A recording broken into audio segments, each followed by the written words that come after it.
This is ESPN's presentation of Capital One Bowl Week. Nevada comes to Boise and the Roady's Humanitarian Bowl to meet Maryland.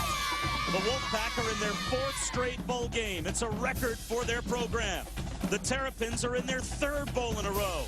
It's a final chance for two schools and two sets of seniors to end 2008 and their careers a winner.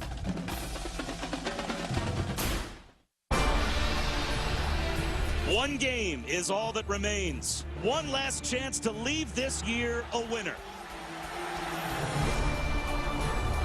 The Maryland Terrapins come to Boise with wins over 4 top 25 teams this year to meet the Nevada Wolfpack and their pistol offense. The ACC takes on the WAC in the Roady's Humanitarian Bowl. Now.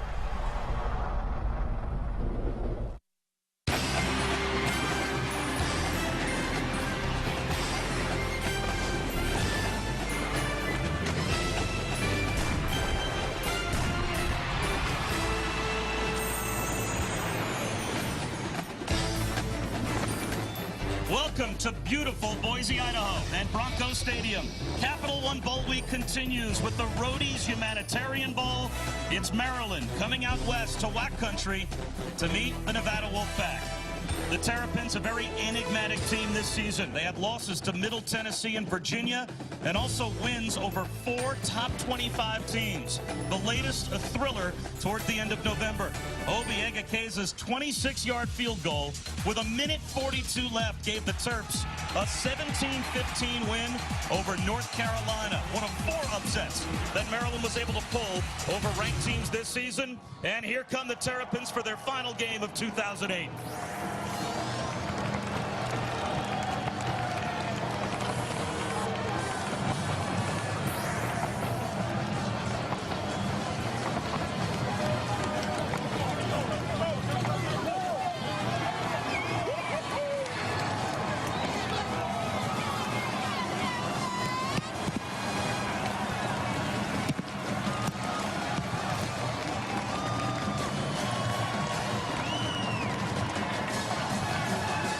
So the Terrapins take the field, and their opponent, Nevada, in their 4th straight bowl game, and the Wolfpack entered the scene with a thriller.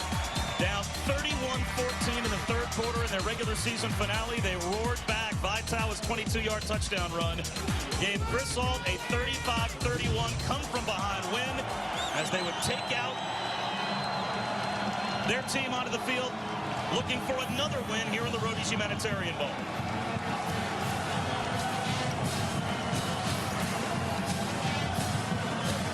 Hi again, everyone. I'm Bob Wischusen here with Brock Hewitt. Heather Cox will join us in just a moment. A beautiful setting for the Roady's Humanitarian Bowl and what we expect to be a very good matchup between two teams that have offensive firepower. First, we'll start, Brock, with Nevada. Obviously, Chris Ault brings a pistol offense here and a very tough quarterback to handle. This is going to be an interesting offense for us to watch today. And it was fun to talk football with Chris Ault yesterday, a guy that's innovative and very creative. He understands his personnel here. He understands you just can't line up and beat people up within the ACC. He's dubbed this offense the pistol. It's got lots of wrinkles, but it's headed and spearheaded by a quarterback that you will enjoy watching play the game today. To me, he looks a little bit like a young Vince Young. He's 6'6". He's effortless. He's a long strider.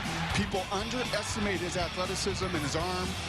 And one other area they underestimate, his smarts. 38 touchdowns, 8 interceptions in 2 years as a starter. He's a terrific young football player. When we had a chance to sit down with Ralph Friedgen as well, he bemoaned the fact that his senior class didn't give him the leadership that he was looking for throughout what has been a roller coaster season. And he may have seen that materialize again last night. A curfew violation by 7 players, 4 of which are starters, will result in this group at least not starting the game today. A couple of linebackers, and Trey Covington and Moses Foku and Danny Akendo, a wide receiver, and their star running back, Darrell Scott, among the group that last night broke the team rules. 31 seniors on this ball club. A lot of expectations in College Park coming into this season.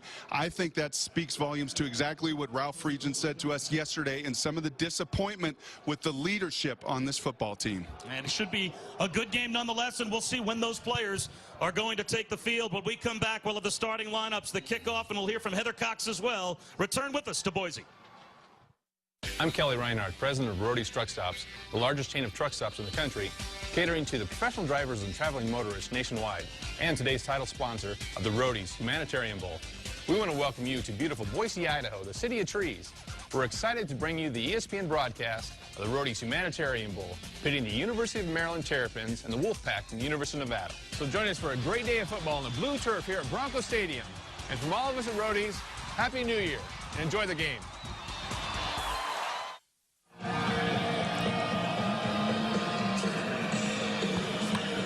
On the blue turf here at Boise at Bronco Stadium. It should be a good one. The Roady's Humanitarian Bowl. Heather Cox is with us as well. Heather? Bob, Brock talked about all those Maryland seniors playing in their last game, but the big question is, could this also be the last Maryland game for junior wide receiver Darius Hayward-Bay, who, if he declares himself eligible, is considered a late first-round draft pick. Now, Darius told me he's talked to his coaches and family about the decision, but hasn't come to a conclusion yet. When asked if he's approaching this game as his last, he said, a little deceptively, I look at it as every game could be my last. Now, guys, Darius probably is the fastest player on the field, but keep your eye on him. He injured his left calf and knee against Florida State. He missed the BC game. Now he will play today, but isn't considered full strength. Well, Heather, we were talking, Brock, yesterday as well about different players in this game that might be legitimate NFL prospects, and I'm not sure that any player is a more legit NFL prospect, at least one the scouts will be looking at today, than Darius Hayward-Bay. And in fact, I saw some of those scouts pregame today walking through the press box here. I said, who are you here to see? And they echoed that sentiment. 6'3", 205 pounds, and can really, really run. He will, if he does indeed go to the combine in April for the NFL, he will wow the scouts with his speed. The coaches said, frankly, I know a lot of kids, they say run 4.3 40s coming out of high school. He's not just a 4.3. They have timed him at times in the high 4.2s. A fantastic big play athlete is Darius Hayward-Bay. Nevada won the toss. They deferred their choice to the second half, so Maryland will receive the opening kickoff, and Torrey Smith, who is a very dangerous return man, a redshirt freshman with 990 return yards this season. A short hop, though, to one of the up men, Kenny Tate, and Tate gets to the sideline. And pretty good field position for Maryland to begin at their own 34-yard line. Chris Turner, the junior from Simi Valley, California, who comes all the way across the country to play at Maryland. And this season, third in the ACC, averaging just under 200 yards passing per game. And he has been a quarterback that has risen to the occasion, Brock, in the big games. He's 5-1 as a starter against ranked teams. And this season, Maryland was 4-1 against ranked teams. Streaky, but when he is hot, and he's going to have opportunities to get hot today, a lot of one-on-one matchups. When he is in a rhythm, he's awfully good. An empty set on first down, and a hot receiver over the middle. The catch made by Torrey Smith, and he picks up about 7 yards on first down as we take a look at Maryland's impact player.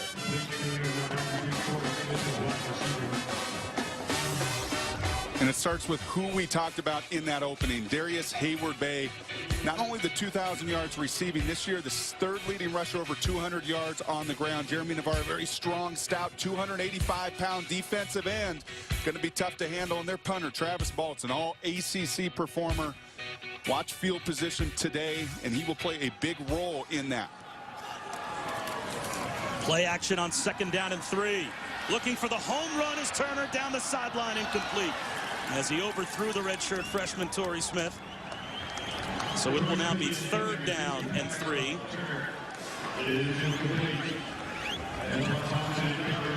Chris Turner is coming off of a career game in the regular season finale, a loss to Boston College. It was a touchdown difference, but he was magnificent in that game. 33 of 57 for 360 yards, all 3 of those career highs. He threw for a couple of scores as well. The touchdown to interception ratio, though, not what Ralph Friedgen would like to see. Maryland picks up the blitz on 3rd down. There's a catch in the open, Adrian Cannon. He'll go the distance. Touchdown, Terrapins to start.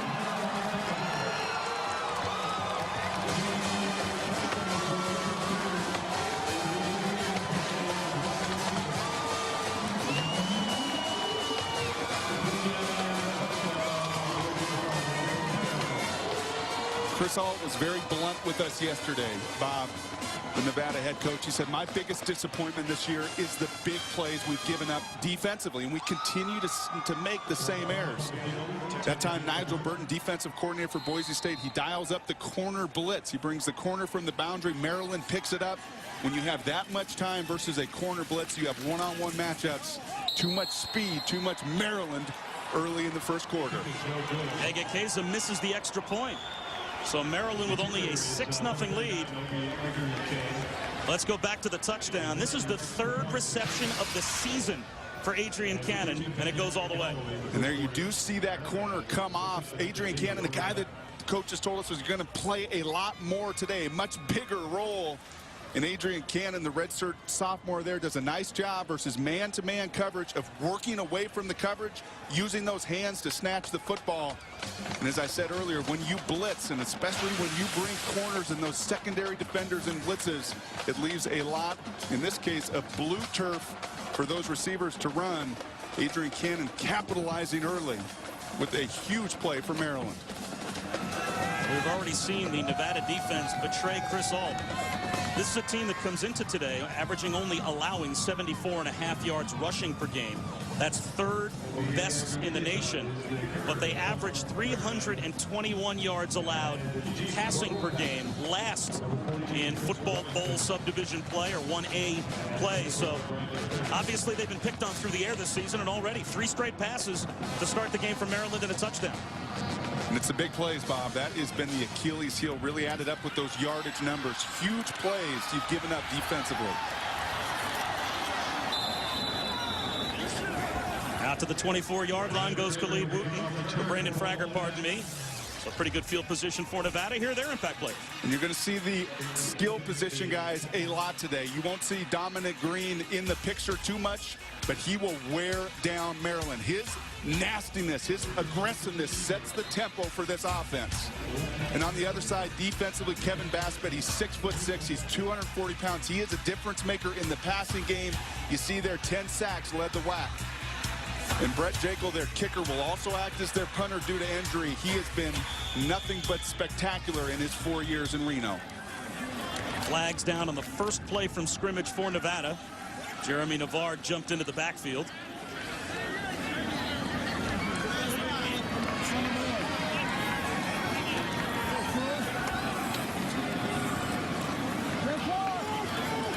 So a false start called against Nevada, and our first chance to take a look at the pistol offense with Colin Kaepernick, only a sophomore, but the WAC Offensive Player of the Year.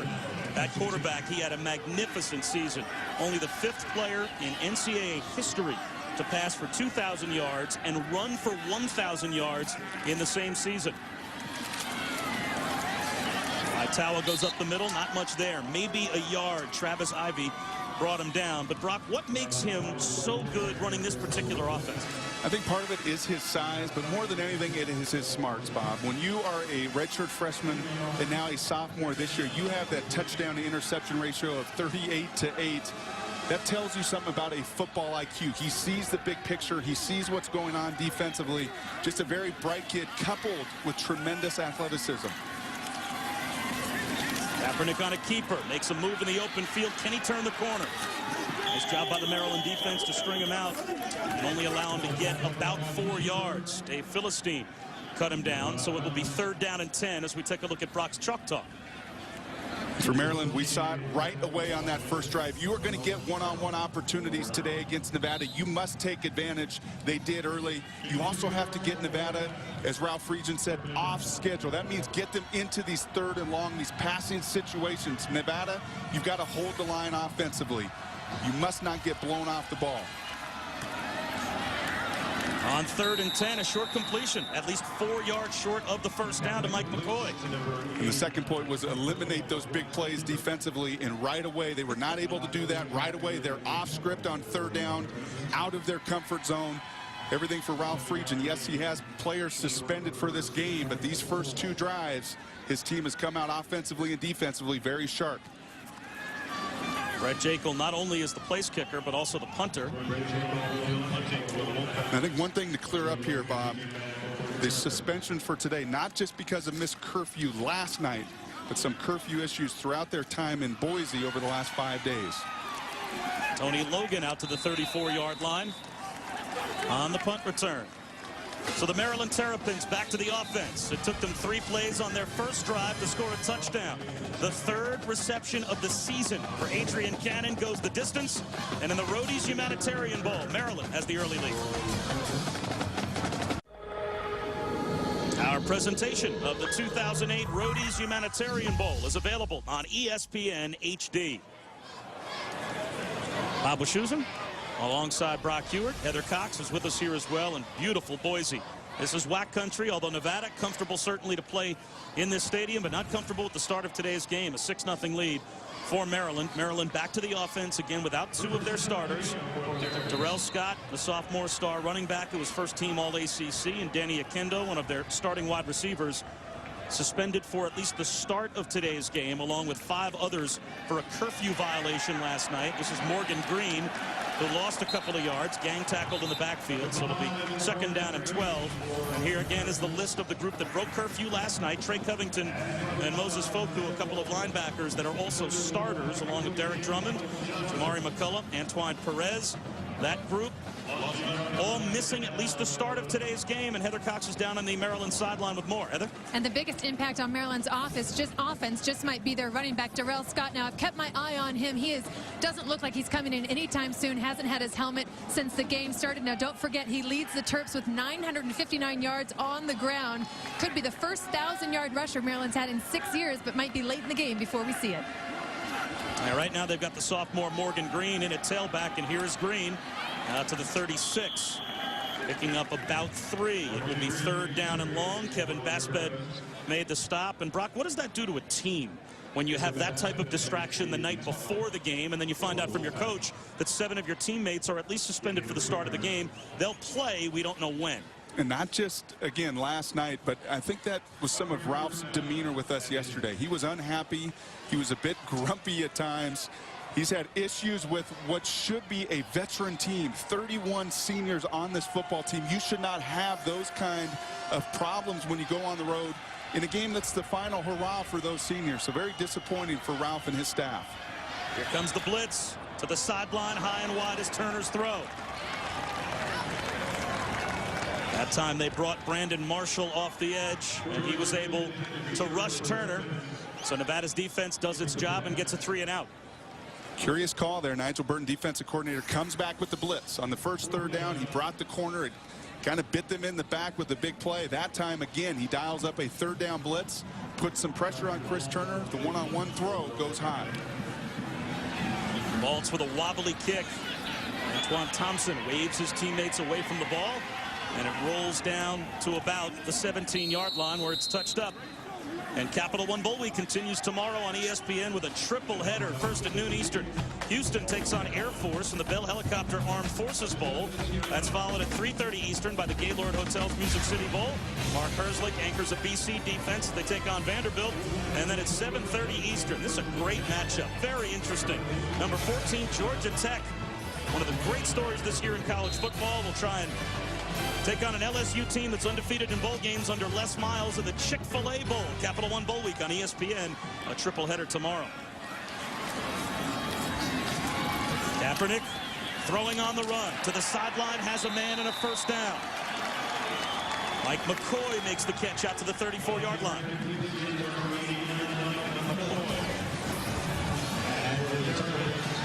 You look at this pistol offense that we talked about in the opening. I asked Chris Ault specifically, what does it do? He says, number 1, it gets the ball to the running game and the running backs faster. It allows for play action pass with a very athletic quarterback to get to the edge, and it hides the keys. That running back is not to the right or left, giving away possibly a tendency with where that football is going. It hides that tailback, and he really likes the wrinkles that he can do off of this system. Kaepernick bumped by Tawa as he dropped back to throw. That seemed to throw him off rhythm a bit as he was low and wide of Marco Mitchell. It absolutely did, Bob. That's great eyes up here in the booth. We're quite a ways up. One of the challenges there, that's maybe one thing you do against that scheme, is try to bring some inside pressure where that running back has to work around his quarterback to get to that blitzing linebacker. And here yet again, another error by Nevada, a flag coming in. Legal substitution, offense, 5-yard penalty, 2nd down. think they broke the huddle with 12 men. Now, Chris Ault is arguing with the officials, but Marco Mitchell, number 4, a wide receiver, was certainly in the huddle and then went to the sideline as Nevada came to the line. Now, they run a no-huddle offense. Chris Ault told us yesterday they probably haven't huddled up more than about 4 or 5 times this entire season. So I guess that becomes an interpretation of that rule. If you don't huddle up, how can you break the huddle with 12 players? He may have been asking that referee that very question, Bob. I think he asked it quite as diplomatically as I did. Kaepernick, play action. Looking for the deep ball for Mitchell. He's got it. Marco Mitchell down to the 2-yard line, tripped up. Anthony Wiseman prevented a touchdown, at least for now.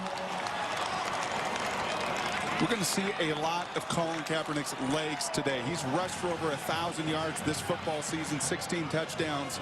But people are also going to appreciate his arm strength. Chris Ault told us he throws a 92-mile-an-hour fastball. He's got as much arm as anyone we've ever had in this program. That ball was about 55 yards down the field to their explosive big play wideout Marco Mitchell. Great throw, great catch, way to match the momentum that Maryland gained themselves offensively with their big plays. 1st and goal at the 3. Tawa runs into a pile, moves the pile. Well, he's close to the goal line. Inside the 1 before he stopped. It'll be 2nd down and goal.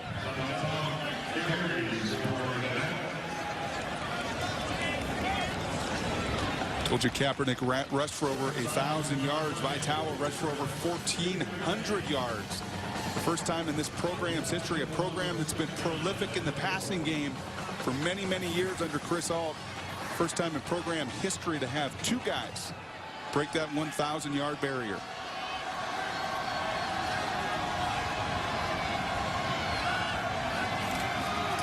Tawa again, and again he's shut down. Dean Mutati came through and made the stop. No gain. It's 3rd down and goal at the 1. This is one of the challenges that Chris Ault talked about. He said very specifically, we are not going to be able to blow Maryland off of the football.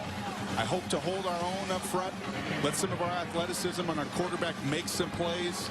But here I think a prime example, there you see some of the size that Maryland has in the middle. Dean Mutati, 295 pounds. Deion Armstrong next to him, 305 pounds. A lot of strength in the interior of that Maryland defensive line. On 3rd and goal, Kaepernick will bootleg. Flips it into the end zone. Wide open and easy touchdown to Chris Wellington.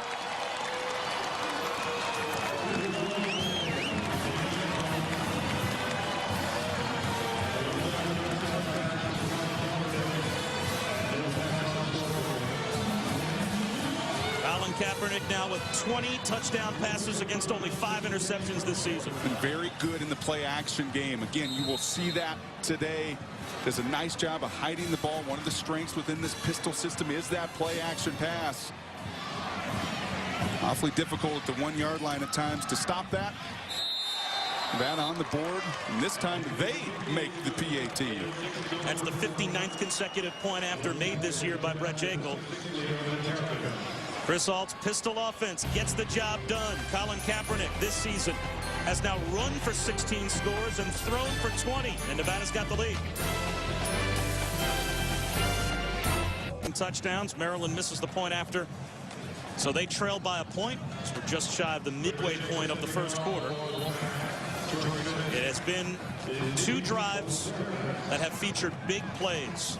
Marco Mitchell with a 68-yard reception to set up the touchdown a moment ago. Marco Mitchell, a guy that Todd McShay, our NFL draft guru at ESPN, says watch out for him. There's a lot of talk of Darius Hayward-Bay, but Marco Mitchell, he also has some size and athleticism. Projects him as a 4th to 5th rounder. There goes Torrey Smith, the redshirt freshman, down the sideline. Smith to the 20, turns on the Jets and goes all the way. No flags. A 99-yard touchdown return.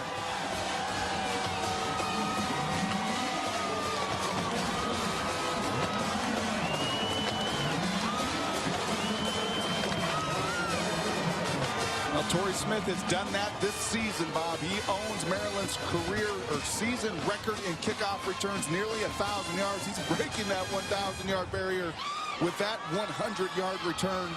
You talk about speed and athleticism. Maryland out of the ACC, you line these two teams up sideline to sideline. They've got some kids that can run, really run. And there you see some great speed out of the redshirt freshman.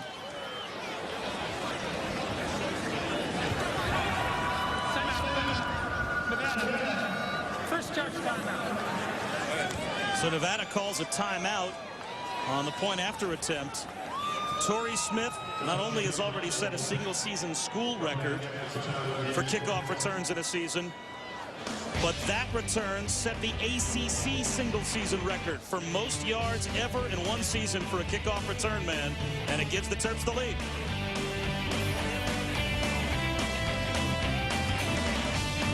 What a redshirt freshman year it's been for Torrey Smith. In his first season with the Maryland program, officially at least as a player. He is now the ACC single-season record holder for most kickoff return yards in a year. The point after is tacked on by Egekeza. And Maryland now with a touchdown lead. 1,080 kickoff return yards this year for Torrey Smith. Many times on a football field, there are 22 players, but it comes down to mano-a-mano, man-on-man matchups, and you're going to see Brian Flood right there, number 84 for Nevada. That battle, he has got to win. He's got to at least slow Torrey Smith down. The credit Torrey Smith. That's why he has over 1,000 kickoff return yards this season.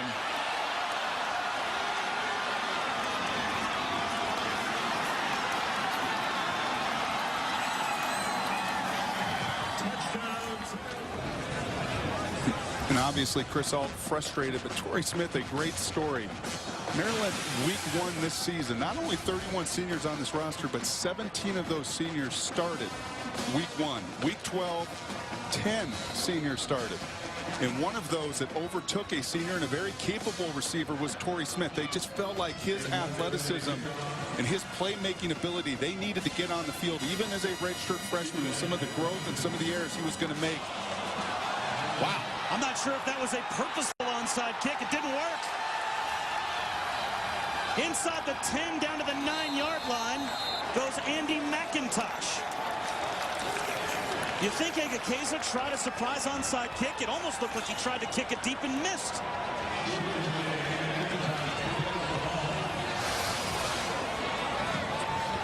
Take a look at the ball. Does it fall off the tee as Egekeza tries to kick it? Sure it does. The ball's falling off the tee as Egekeza kicks it right to Andy McIntosh, and he returns it to the 9-yard line. I've never seen that before.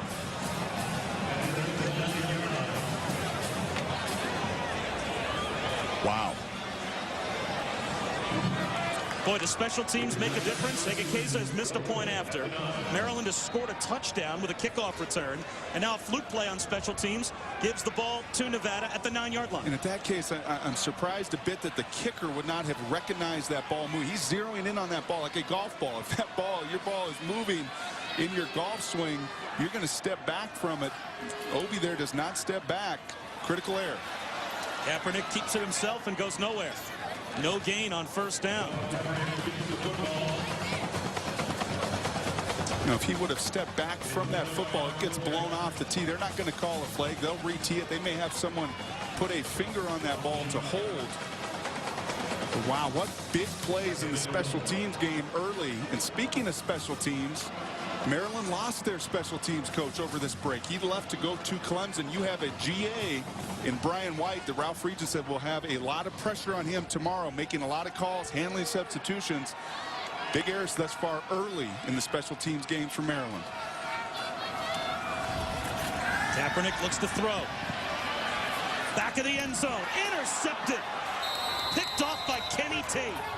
And Maryland will get the football back at the 20-yard line.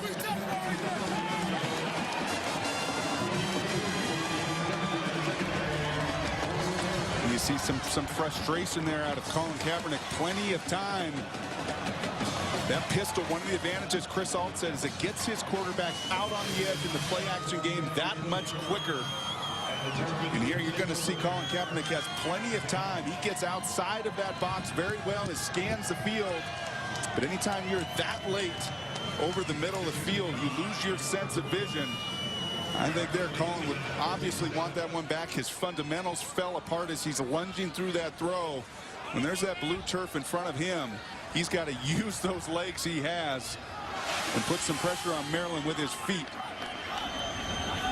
Only the 6th interception this season for Colin Kaepernick. Maryland's got it back. David Meggett gets to the outside. And he's got a first down. The son of David Meggett, who was a scat back for the Giants in the glory days of his career and won a Super Bowl ring. I don't remember David Meggett looking quite like that. David Meggett's about 210 pounds, and as you see there, the lower half of his body is very powerful, very strong, a fullback in some sense, and a tailback body. His dad, Dave, was a great scat back, a great third down back, played 10 years in the NFL for Bill Parcells. Many different stops, a great player, and his son's had a terrific freshman year. How about Turner standing in and delivering with a man right in his chest, a first down to Ronnie Tyler. And let's check in with Reese Davis, the Sports Center right now. All right, gentlemen, the most coveted coaching commodity in the NFL, Bill Cowher, is coveted by the New York Jets. Not sure exactly when he will talk to them right now. He certainly wants to go only on his terms. And Eric Mangini, just fired by the Jets, will interview for the Browns head coaching position. Much more on those stories coming up on SportsCenter, 6 Eastern on ESPN2. And you can always stay current with ESPN News. All right, Reese, thanks very much. A first down for Maryland at midfield. And this play blown dead at the line. A false start will be called against the Terps.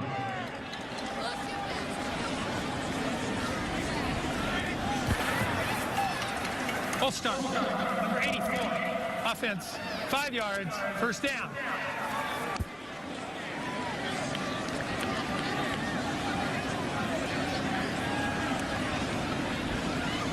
You get a false start on a wide receiver. That is not going to make a coach happy. I always wonder why a wide receiver needs to start early, right? I could see if you're a tackle and you have to, a guard has to pull in the run game. You might want to try and grab that extra little step. The wide receiver's supposed to be fast in the first place, isn't he? I don't think you want to get Ralph any more upset than Mr. Friedgen has been this week in Boise. David Meggett on a pitch out. Running room to the edge again. Brought down by Mike Bethea after a gain of about 3. So it'll be second down and long. Maryland's run game certainly is their strength. Without Darrell Scott, who was trying to become the first 1,000-yard rusher in 6 seasons, as he's on the bench right now. This Maryland group, of course, having a group of players that broke curfew last night, suspended at least for the start of today's game, and Darrell Scott is one of that group, but David Meggett closing in on a 500-yard season behind Scott.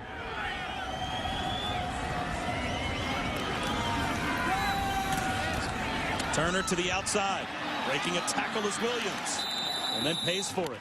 It'll be third down and 10. One of the things that David Meggett does well, and possibly because he watched his dad growing up, played a lot of football. He is a true freshman. You're going to see a lot of redshirt freshmen on the field today. Not many true freshmen right out of high school. There, he does a great job in pass protection. Oftentimes, you can get a fabulous athlete that is a true freshman that can get on the field and make plays, but it's the details within the game. That time, David does a great job. Boise State bringing that corner blitz. He realizes it. He picks it up. He gives his quarterback an opportunity to make a throw.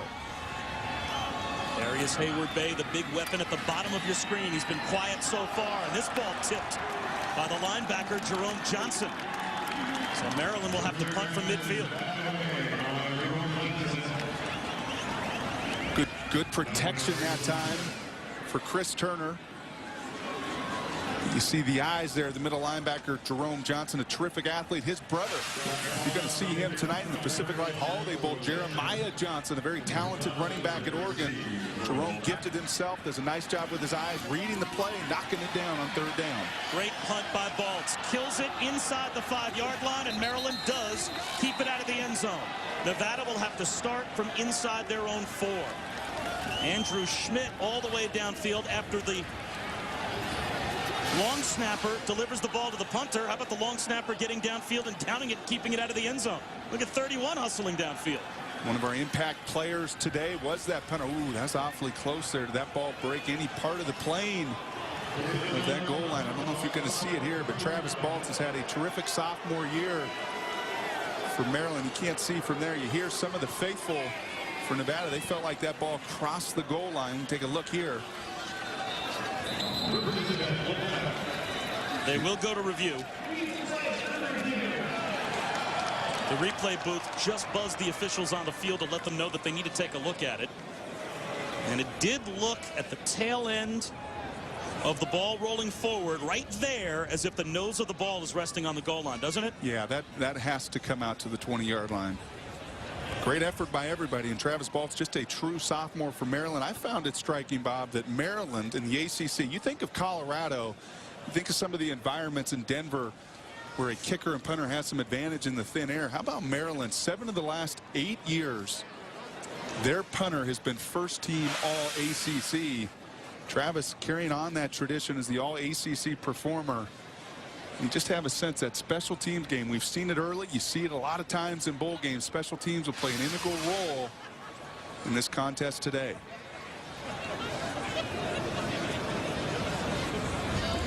Right there, the ball looks to be on the goal line, which would bring it out to the 20-yard line with a touchback. The Mountain West Conference supplying not only the replay crew, but also the officiating crew on the field. Claire Gossman, you see on the headset right there, is our referee today. And he'll get the word from upstairs. And what has been a very slow-moving but event-filled first quarter. Still 3:55 to go in the first quarter. We've had 3 touchdowns. Tons of fireworks on special teams, good and bad. How about the ball blowing off the tee to set up what appeared to be a surprise onside kick? A wide receiver brings it down to the 9-yard line, and then Colin Kaepernick throws an end zone interception, only his 6th pick of the year, to give Maryland the football back. They get it to midfield. Have they pinned Nevada at their own 3, or is it a touchback? We'll find out here. After review, the ball did break the plane of the end zone. It is a touchback. First down, 20-yard line. So again, special teams there could have created a huge momentum shifting turn of field position, but replay helps out Nevada and they get a touchback.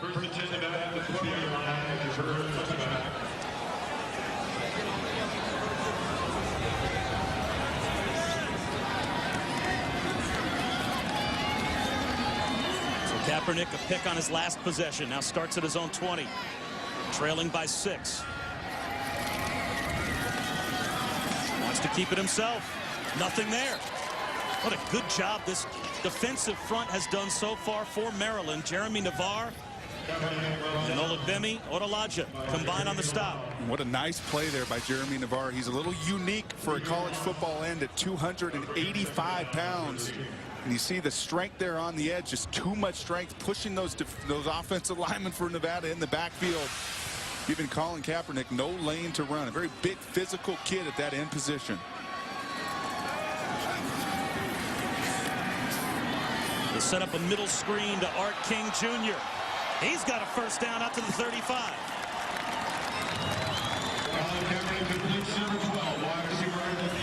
Nice little wrinkle there. That's just an inside screen that Nevada runs. One thing you will see with the Wolfpack today, a lot of different numbers catching the football. Art King, Chris Wellington, Mike McCoy, Marco Mitchell. They get everybody involved within this scheme and system. One of the components of the pistol is some of that flexibility you have with your personnel. Nice job there moving the chains.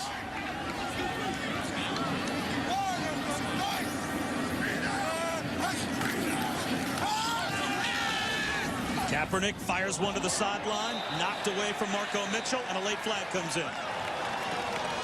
Nolan Carroll, the cornerback on that side, may have arrived just a hair early.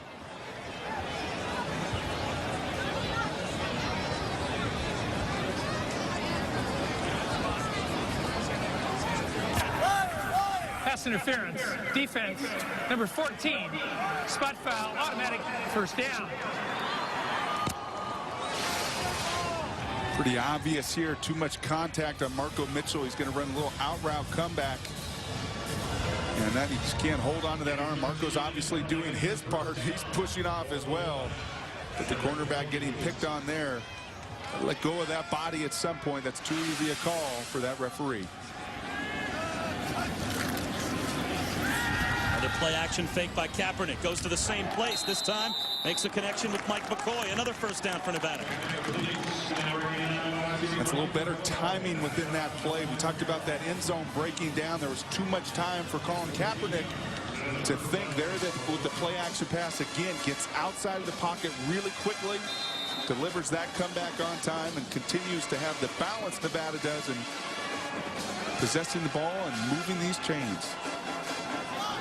We haven't really even seen Kaepernick flash his ball carrying skills yet. He's as dangerous a runner as he is a thrower. This time a handoff, a dive up the middle for 3 yards. Jeremy Navarre there to stop Vitala. It'll be 2nd down and 7, but Kaepernick came into today at least among ball carriers this season with 150 or more carries on the year. 2nd in America in yards per carry, averages 7.3 yards per run. Only Javid Best of Cal averaged more this season.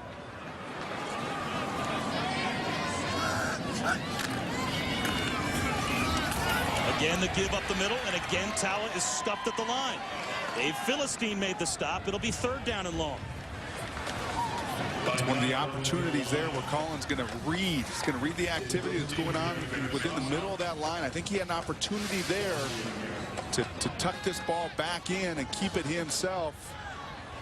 Maryland's a very physical front. Very big, strong kids. 280 pound at their ends, 310 in the middle of their defensive line. A little different than a lot of the teams in Nevada will face in the WAC.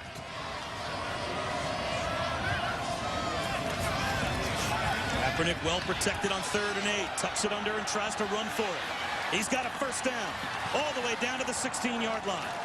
That's the best run play we've seen so far for Nevada, and it came out of a broken passing play. And a nice job down the field by Marco Mitchell, the receiver, creating even more of a lane for his quarterback. But here you start to see some of that stride. He's fairly effortless in his athleticism. He is 6'6". He's very long stride. There you see Marco Mitchell in the bottom of the screen doing a great job here against Anthony Wiseman. Big physical receiver. You like to see that with your quarterback running. Very deceptive in his speed is Colin Kaepernick. Tawa this time has a lane. He'll go to the end zone with a touchdown. By Tawa's 15th rushing touchdown of the season.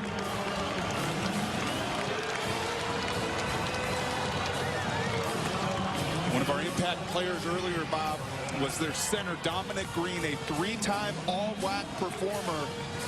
Vitala, Colin Kaepernick, they get the stats. They get the record books. Dominic Green at center, Virgil Green at tight end, Marco Mitchell at receiver blocking. Those guys set up those skill positions for the big plays they made this season. Nichols' point after is good. Nevada had 7 yards rushing on their first 6 carries before those last 2 carries, where Kaepernick and Tawa combined for 37 yards, and Tawa caps it with the touchdown. And Nevada has the lead back.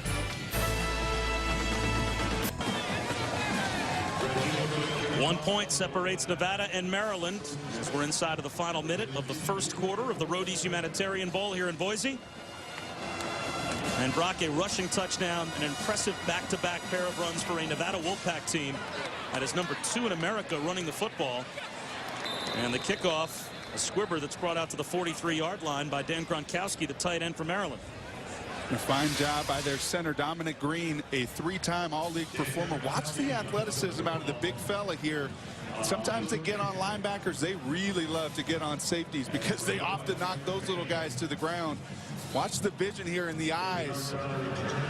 Doesn't get any better than that, Bob. When you have a 300-pounder that can get to the second level, watch his eyes here. He sticks it right in the thighs.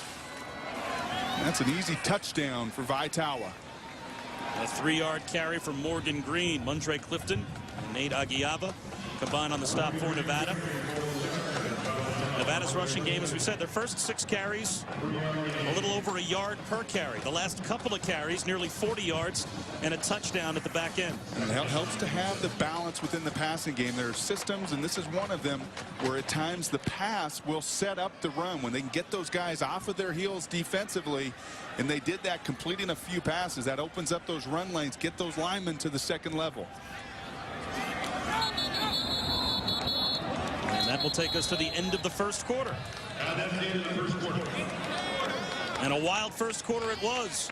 A return touchdown, a missed extra point, a muffed potential onside kick that was returned down to the 9-yard line by Nevada, to be followed by an end zone interception thrown by their star quarterback, Colin Kaepernick. We've seen it all here in the first quarter of the Roady's Humanitarian Bowl. Maryland and Nevada separated by only a point. What a beautiful setting for the Roady's Humanitarian Bowl here in Boise. The foothills of the Rocky Mountains brings us to the second quarter here during Capital One Bowl Week on ESPN. And out near midfield, Maryland, to start the second quarter, Morgan Green breaks it to the sideline. The sophomore in the open. Touchdown.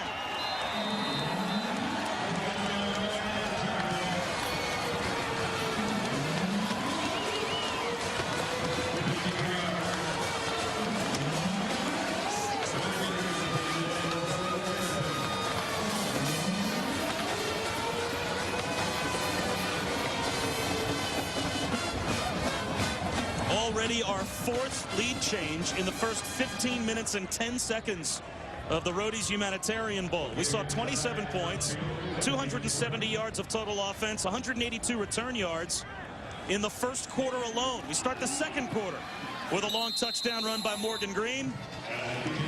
And it's a 6-point lead for Maryland. They're back on top. And defensively, the one thing you don't want to do is play on your heels. And you're going to see a couple defenders for Nevada. You're going to see Mike Bethea there, 36. You're also going to see Uche Anyanwu, the free safety there, who happens to be their leading tackler, number 17. He freezes. Morgan Green is a 4'4", very athletic young guy. They wanted to get on the football field today. This has been a time for the young Terrapins to get some great opportunities. That's what bowl games present. These young guys get their chance to shine. We saw Torrey Smith earlier. You see Morgan Green there. You even see a hug from Ralph Friedgen there for just the young sophomore who had but 40 yards this season.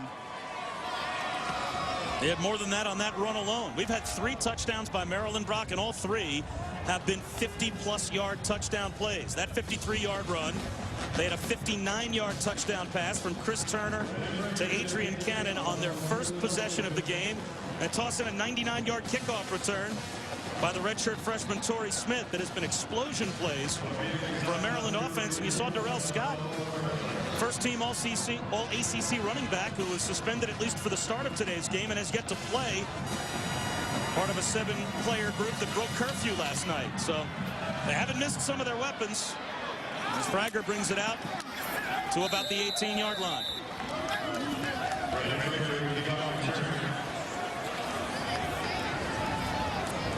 So can Nevada now answer? And part of Bowl Week is some bonding as a team, a last chance to spend part of a week together.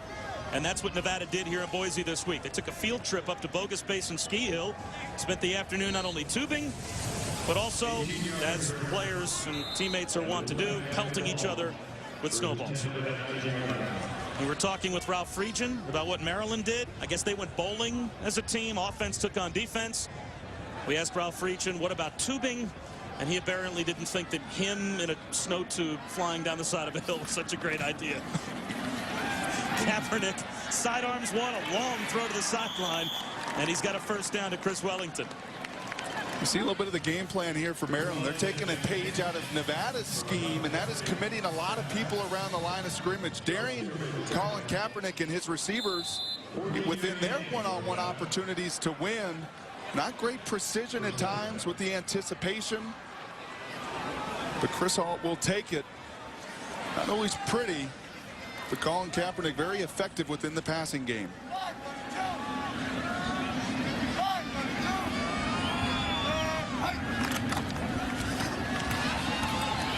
Up the middle goes Tawa.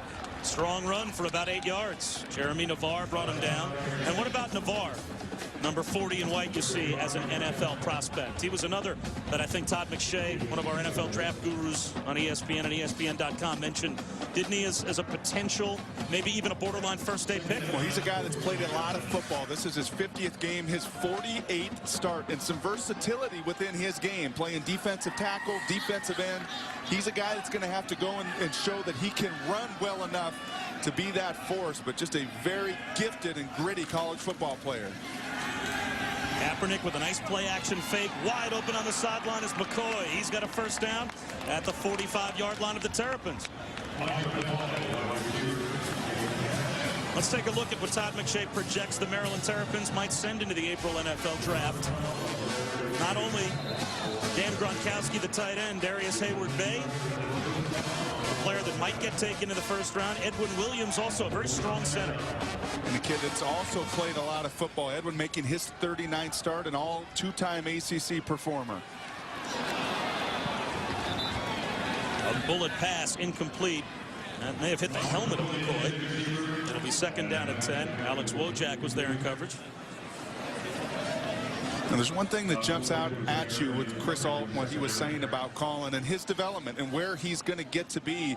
You see at times great anticipation in his game throwing the football. There are other times where he hesitates. That delivery gets a little bit long, and that's where he's run into some issues here today.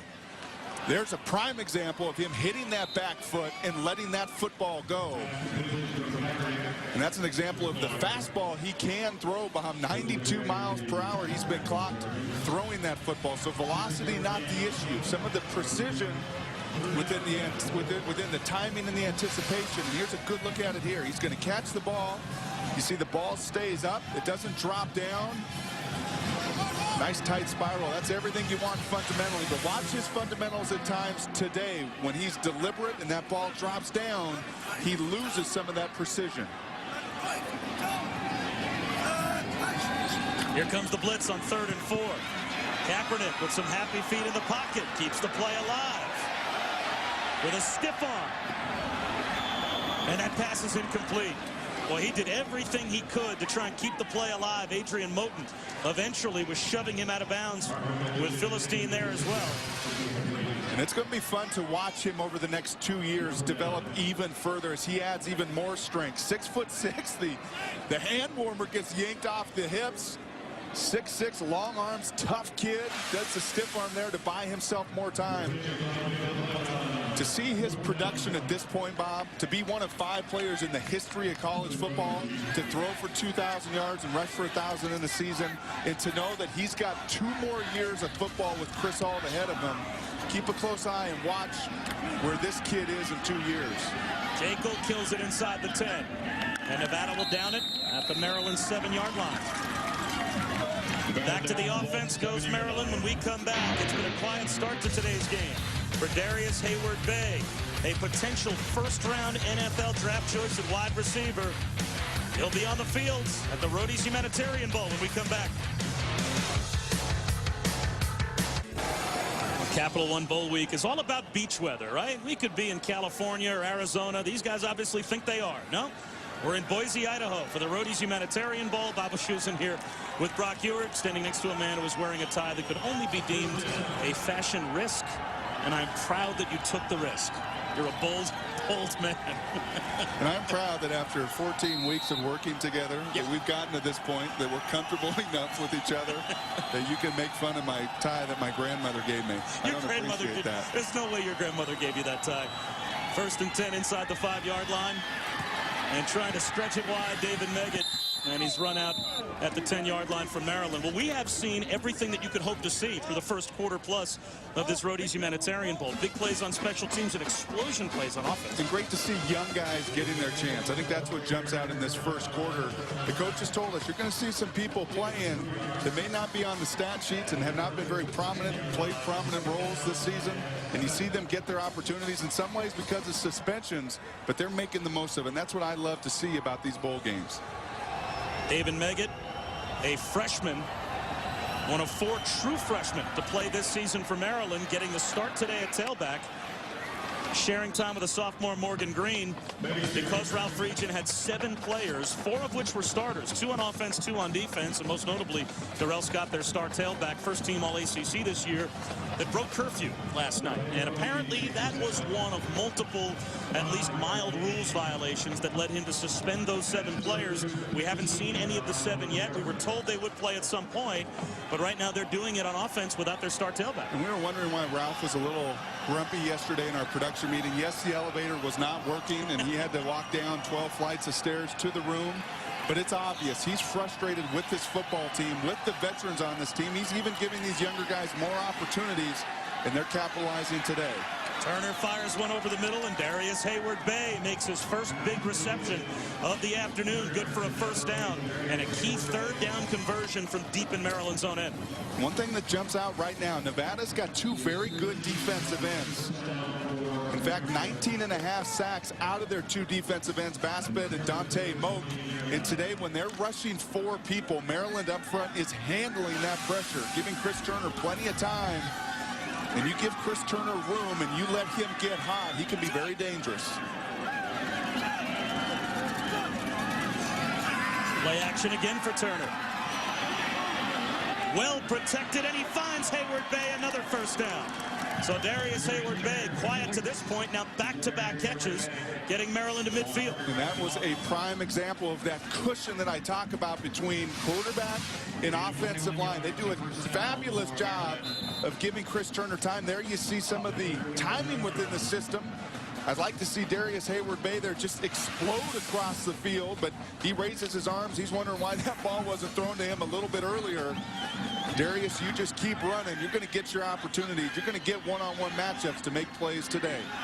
He's now 2nd all-time at Maryland career in receiving yards. He's already 2nd in career receptions and 5 touchdowns away from being the 2nd leading touchdown receiver in Maryland history. That time Jonathan Amaya came up and shut down Meggett for a loss of 3. When you're playing into the strength of Nevada's Wolfpack defense, when you start running laterally, when you're sideline to sideline, these undersized Nevada football players, there you see Nigel Burton, the defensive coordinator for Nevada. He's got these guys playing very hard. They give up some very big plays. You see the rush yards production this season, 3rd in America. I like the fact they give up just 2.6 yards per rush. They play very hard. They're very aggressive. And when you go sideline to sideline against them, you play into their hands. Maybe a couple of yards for Meggett up the middle.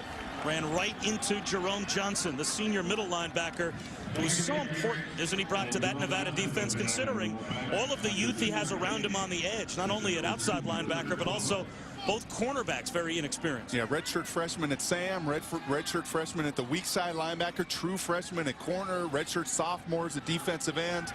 So Chris Ault has dealt with growing pains defensively this year. The one thing he talked about is he wants to see those errors eliminated. Don't keep making the same mistakes.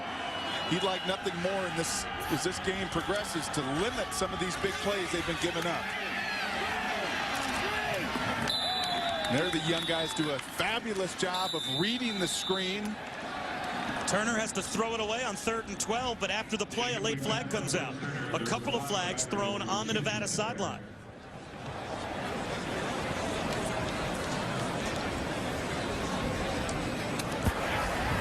Eligible receiver downfield, offense number 60, 5-yard penalty, 3rd down. Why would you take the penalty? They want to decline the penalty. There's no way Nevada is going to take the penalty. They want to force Maryland to punt it right here.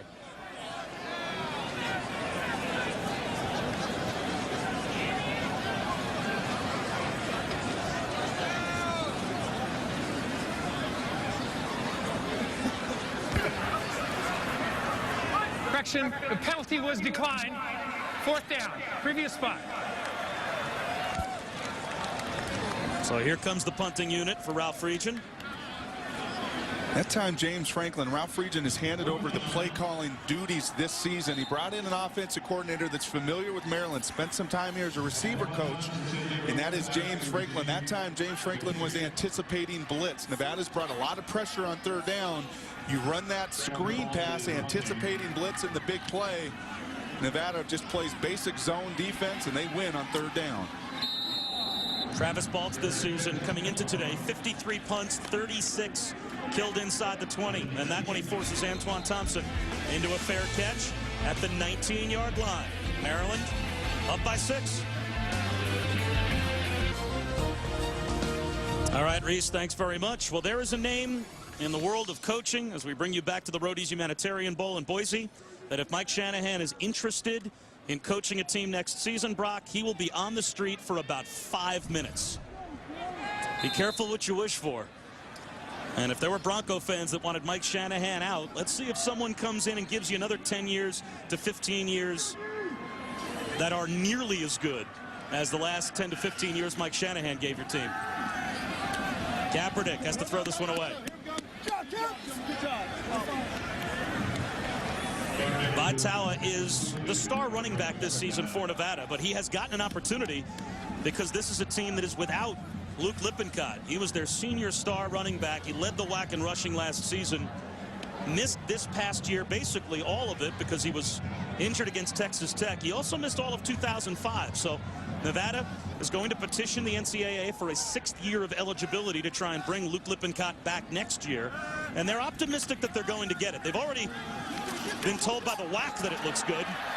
And looking good here is Lippincott's replacement, Vitala. He has a 1st down. Dominic Green helped pave the way. And Heather Cox is standing by with Luke Lippincott.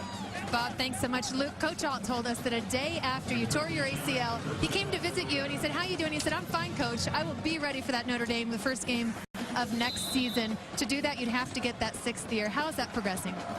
It's going good right now. I just started running this last week on the field and just trying to strengthen up my leg right now, but should be able to get that year back and be playing next year.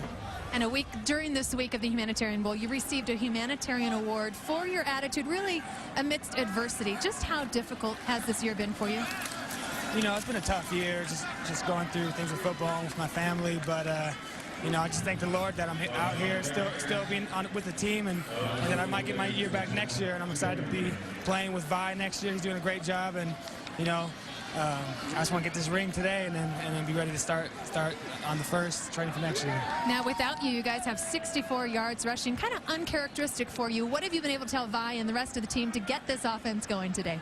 It's a big game today, and from the very beginning, he was just a little too uptight. I told him to relax a little bit, be patient, have patient eyes, and just wait for the hole to open up and trust his lineman.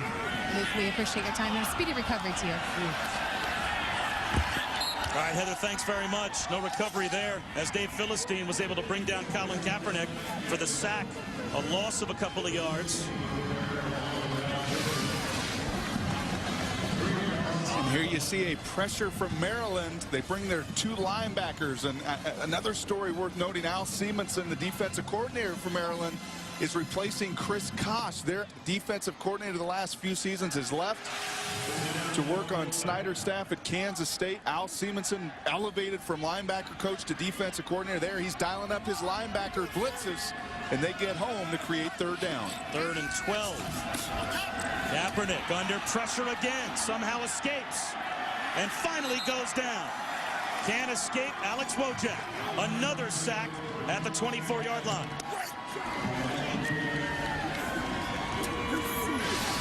And Alex Wojak, a great story himself. He, like Luke Lippincott's, going to come back from an ACL injury. He tore his ACL at the beginning preseason last year's camp. Missed his redshirt freshman year. He has done nothing but tackle this year. He leads the team there. You see 121 tackles. And you had a great little point about him. His dad had a certain last name that may be famous to movie fans, right, Bob? A wobbly kick tracked down on the run by Tony Logan. And good field position here for Maryland in plus territory. Alex Wojak's dad played on the Notre Dame team back in 1974, the national championship team. But that was also the team that featured Rudy Rudiger, who became the inspirational star, obviously, of the movie Rudy, made about his life. And you can actually, I guess, in one of those still pictures, see Alan Wojak, Alex's dad, as one of the guys around Rudy as he's being carried off the field at Notre Dame Stadium. Ralph Friedgen with the ball in plus territory. And his Terps have a 6-point lead here in the 2nd quarter. conserves and restores rare species of raptors from around the world. That was a good look at a Swinson hawk. And it has been a hawking defense for Maryland of late. 20-14, they've got the lead in the ball back. Morgan Green for about 3 yards. Best starting field position of the day for Maryland with a 6-point lead. And we're keeping our eyes on the Nevada sideline. We're not sure if we're going to have a quarterback change, but a moment ago, Nick Graziano was warming up because Colin Kaepernick, the sophomore star, the WAC Offensive Player of the Year, and Nevada's go-to man, was shaken up on this last play, dragged down in the sack by Alex Wojak, and watch his ankle get trapped underneath Wojak as he came down. He was trying to stretch it out on the sideline, but Graziano was warming up.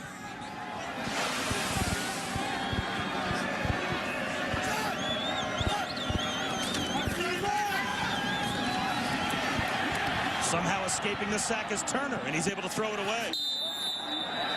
James Michael Johnson just about brought him down.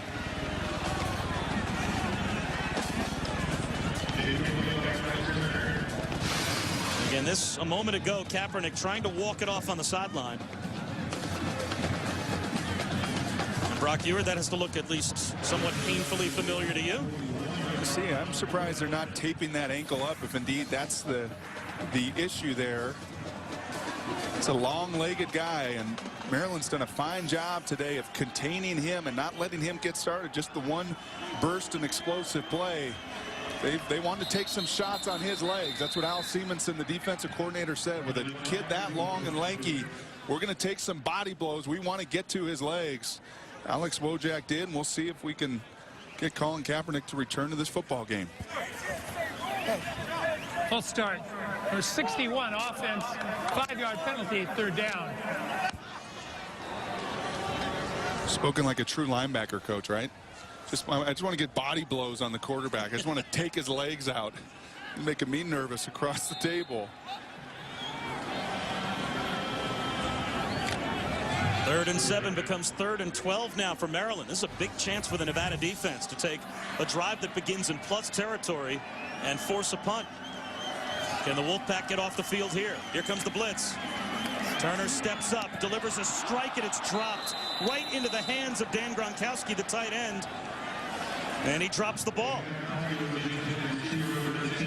Very nice feel within the pocket there, Chris Turner. You said they brought the blitz. Indeed, they did. Bodies flying around. Chris Turner does a nice job with his poise in the pocket to not react to those defenders. He keeps the ball high. He delivers it. And that's a rarity. Don Gronkowski, a very reliable tight end. The 5th-year senior does not drop too many, but drops a critical 3rd down there. Wobbly kick down the sideline, but it gets the job done. There is a flag down, though, back on the far side of the field near the line of scrimmage. If the play stands, Travis Baltz killed it at the 16-yard line.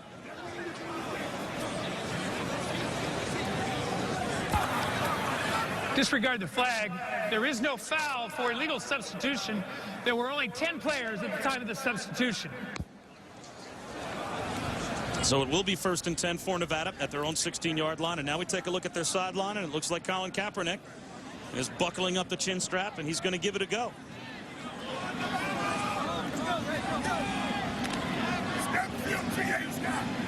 Well, you don't have to be back on the field until spring practice sometime in April.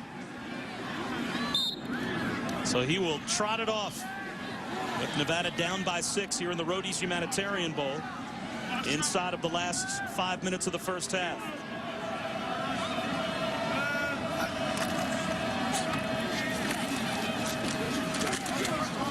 Tawa up the middle for 2 yards. Wojak made the stop. Let's check in with Heather. As you can see, Colin Kaepernick is fine. He did tweak that ankle minorly, didn't receive any medical attention. In fact, some of the medical staff didn't even know he was bothered by an ankle injury. Should be good to go the rest of the game, guys. Helps to be 20, Bob. I guarantee you, if that was your ankle underneath Alex Wojak, you're out. You're done for the day. I don't know that that's No, true. you're done. You sure? Positive. I'll tell you, I twisted my ankle in the shower earlier today, but when the door knocked for room service, I was very spry. I got there fast. I think I can play hurt. Kaepernick, an errant pass. Looking for McCoy underneath. It'll be 3rd down and 8. And it's time now for our Aflac trivia question. Here is this week's question. When was the only time the Rose Bowl was played somewhere other than Pasadena, California?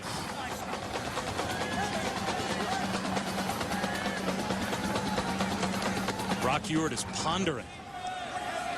He's turning the wheels, looking for an answer. 3rd down and 8. I'm guessing it wasn't in Boise. Kaepernick under pressure again. Sacked twice on the last possession, and this time he'll go down at the 10-yard line. Adrian Moten gets him this time. And I talked on the other side of the ball how Maryland's front was really handling the front 4 for Nevada. Not the case on this drive for Nevada's group. They're very athletic. They like to get to the second level. But this 4-man rush, and Adrian Moten in particular, too much for Alonzo Durham and Nevada. And when you can't block a front 4, that really eliminates those throws down the field. Colin Kaepernick taking a pounding in this second quarter. Jekyll the punt from the end zone. He's normally just the place kicker. Brad Langley, who was an all-whack punter, tore his Achilles earlier this season. So Jekyll forced to become not only the place kicker, but also the punter, and does a good job. Forces Tony Logan to make a fair catch at midfield. So Kaepernick has been sacked 3 times in the last 2 drives, and he was hobbling at least a little bit coming off the field after that last sack by Moten. And that really takes away what he does best. And Al Simonson, the defensive coordinator, now you're going to see some tape on the ankle, said, we need to stop the run first. We need to see if Colin Kaepernick can throw the football consistently for 4 quarters. They've really taken away a big part of his game by knocking his legs out.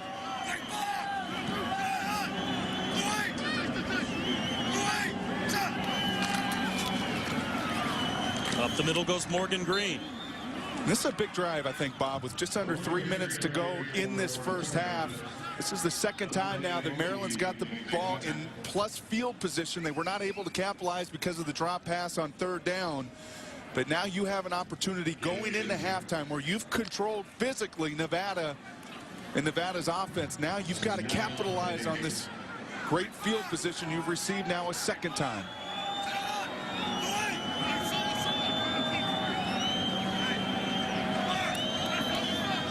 Turner might be changing the play with the play clock down to 5. To the outside, Hayward Bay stays inbounds at about the 44-yard line, brought down 5 yards shy of a first down as we take a look at the answer to our Aflac trivia question.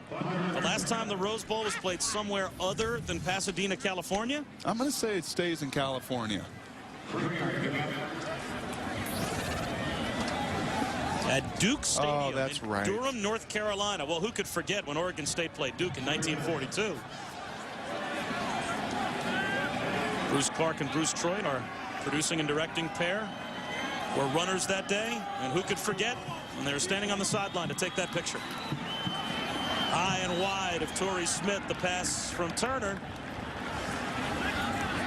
So back-to-back possessions for Maryland that start in plus territory, and they get points out of neither. That's a great job by the Nevada defense. And that's indicative a little bit of Maryland this year offensively. They're 100th in the nation in scoring, just 20 points a game, just 28 touchdowns, Bob, this entire season. On the other side, Nevada has scored 59 touchdowns. And you're 100th in scoring because you don't capitalize when there are opportunities to be had. Another missed opportunity there for Maryland. A wobbly kick floats out of bounds inside the 20-yard line from Travis Baltz. And it will be marked at the 14. So Maryland still controls field position. They control the scoreboard by a touchdown with 1:26 to go in the first half of the Roady's Humanitarian Bowl.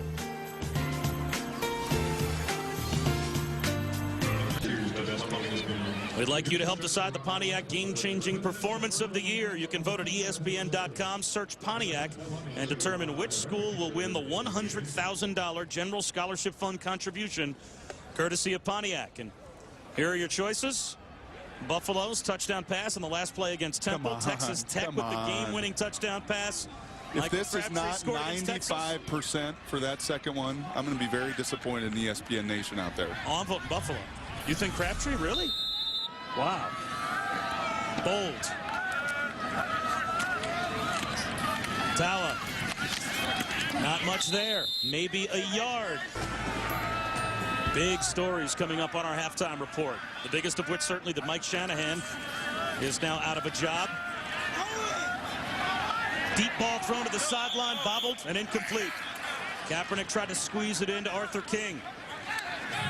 And Kaepernick is clearly favoring that ankle that got trapped under Alex Wojak 2 possessions ago on the 3rd down sack.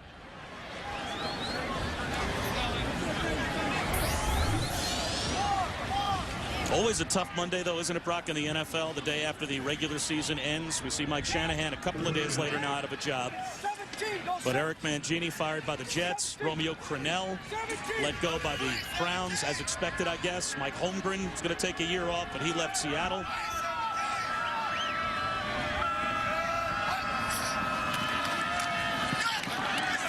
Tawa brought down behind the line. And you have to think Maryland's going to spend a timeout now with 37 seconds to go in the half, and they will. So still 2 timeouts left for Maryland, and they will most likely begin yet another possession in plus territory. And this pistol offense is going to have to rearrange itself at halftime. Chris Ault and his staff offensively have got to figure out whether Colin Kaepernick at 50% and limited with his legs is better than the backup Nick Graziano, who they feel good about. A kid that started games last year, was in a competition in preseason with Colin Kaepernick. There will be some discussion there. You see Graziano there. There will be some discussion at halftime, because right now Colin Kaepernick, this limited physically, really limits what Chris Ault wants to do within this system.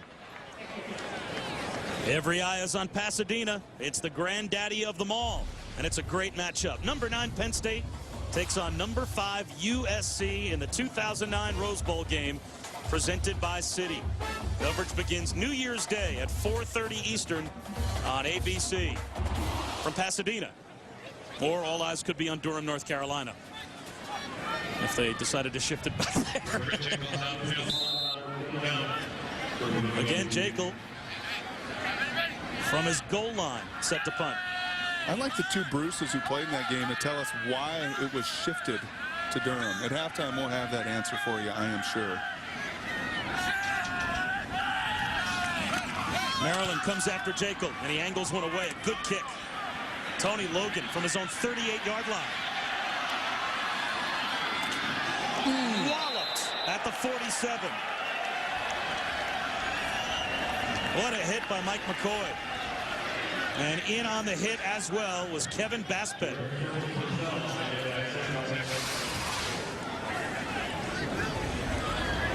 Ouch. Yeah, I think you're going to contribute that. Listen to this. That is 6'6", 245-pound defensive end. Kevin Baspet on punt coverage there. Fabulous athlete. He's not made his presence known in pass rush, but certainly does there in the punt return game.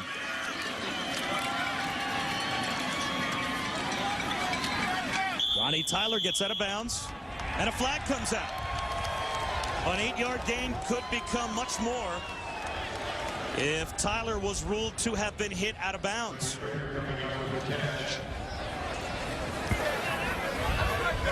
Dead ball, personal foul, number 24 on defense, 15-yard penalty, automatic first down.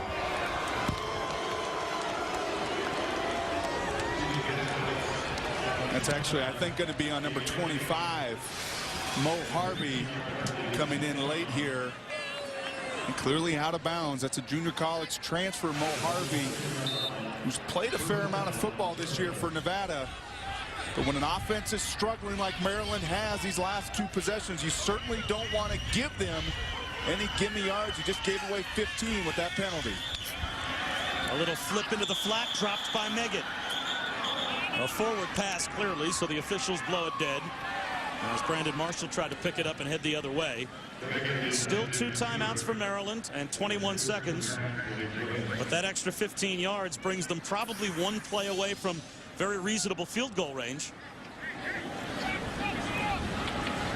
Turner's been pretty good here in the first half. 8 of 15 for 128 yards and a touchdown. Coming off of a regular season finale performance against Boston College, where he was 33 of 57 for 360 yards and 2 touchdowns. So he can light it up when he gets hot.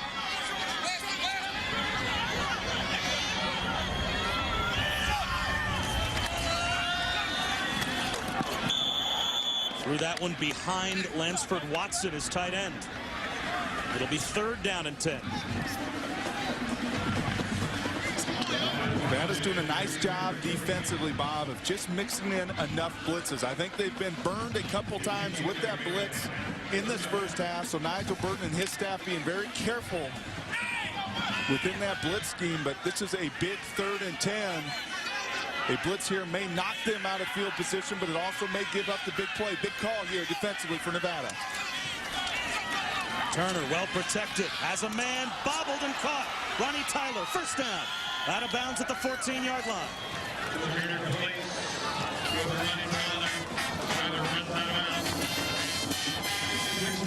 You do have the 2 timeouts with 12 seconds, more than likely one shot here at the end zone. But with the 2 timeouts, you're not limited within your playbook. Everything is open here.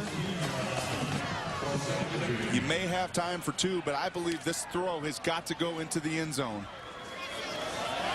Nevada plays a lot of man-to-man defense in the red zone, a little different than other programs around the country. See if Maryland can take advantage of a man-on-man situation. There's the throw into the end zone, and it's caught for the touchdown. Ronnie Tyler does it again. And it's a 2-score lead for the Terps.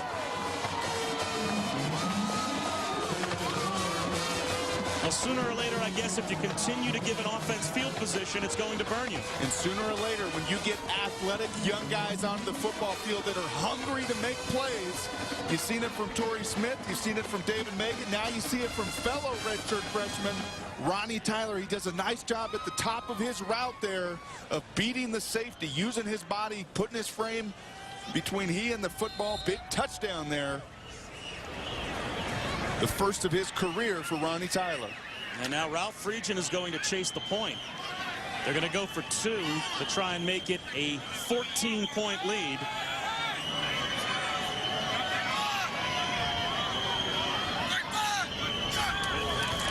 Design rollout for Turner. Wide open. There's the 2-pointer. David Megan. And it is a 14-point lead. 28-14 now. Maryland on top. I love what Ralph Friedgen said to us yesterday. He said, listen, I run my program in a very black and white world. There is nothing gray within me or this program. I'll tell you how you're playing. When we're good, we can be very good. And when we're bad, we can be really awful. And those first 2 drives in plus field position were, in his words, awful. This one, very, very good. And he likes to see these young people making plays. Ronnie Tyler, fabulous job, fabulous details there.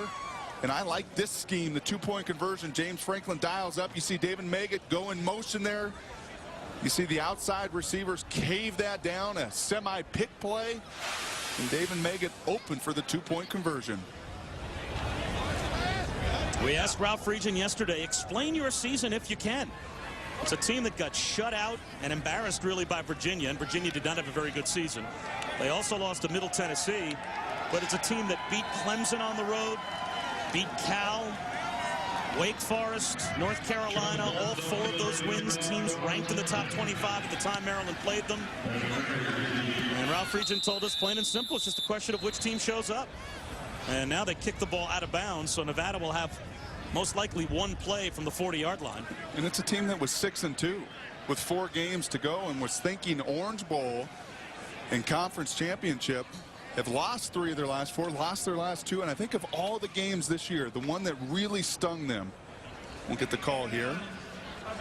It's the 40-yard line, 1st down. One that really stung Ralph and this staff was the Florida State game at home. The second to last game of the season. The seniors' final home game, a chance there with a win to win their side of the division within the ACC. They did not take advantage. In fact, they laid an egg as Florida State ran all over them that day. Played harder and better at Boston College. He was curious to see how his team would come out and respond today. I think he likes this first 15 minutes of football. 28-14. The lead at the half for Maryland, and that's certainly the big concern for Chris Ault. His quarterback, Colin Kaepernick, shaken up here in the first half, nursing at least what you'd have to think is a mildly sprained ankle, down by 2 touchdowns at the break. And the head coach of Nevada is with Heather. Thanks so much, Bob. Coach, 3 of Maryland 4 touchdowns were explosive plays of 50 yards or more. Defensively, how do you eliminate that big play? Well, you got to make the tackles, you know, and the return on the kick. I mean, that's just ridiculous. And, you know, our offense didn't help us the last 3 series. We were out. We didn't get first downs. You know, we've got to keep the D off the field and move the ball. So it's a combination of both things, but those explosive plays should not be happening. They can't happen. Coach, right before you joined me, your sports medicine staff was talking to you. Your quarterback, Colin Kaepernick, definitely a ginger ankle. How will that affect the way you call your offense? Well, we'll see. You know, if he can't run, then we'll put Graziano in. We got to see where that's at. It's a sprained ankle. You know how bad it is, I don't know yet, but it's affected him the last couple seasons. For Maryland, Ralph Friedgen said that his team, they've been hit and miss so far this season in terms of their consistency. Their offense, though, was a big play group in the first half. Yeah, to average 20 points a game and to put 28 up on the board in the first half, you know the Fridge was excited about that execution, and a lot of it were young guys making big, explosive plays. Adrian Cannon got it started. Nevada blitzed.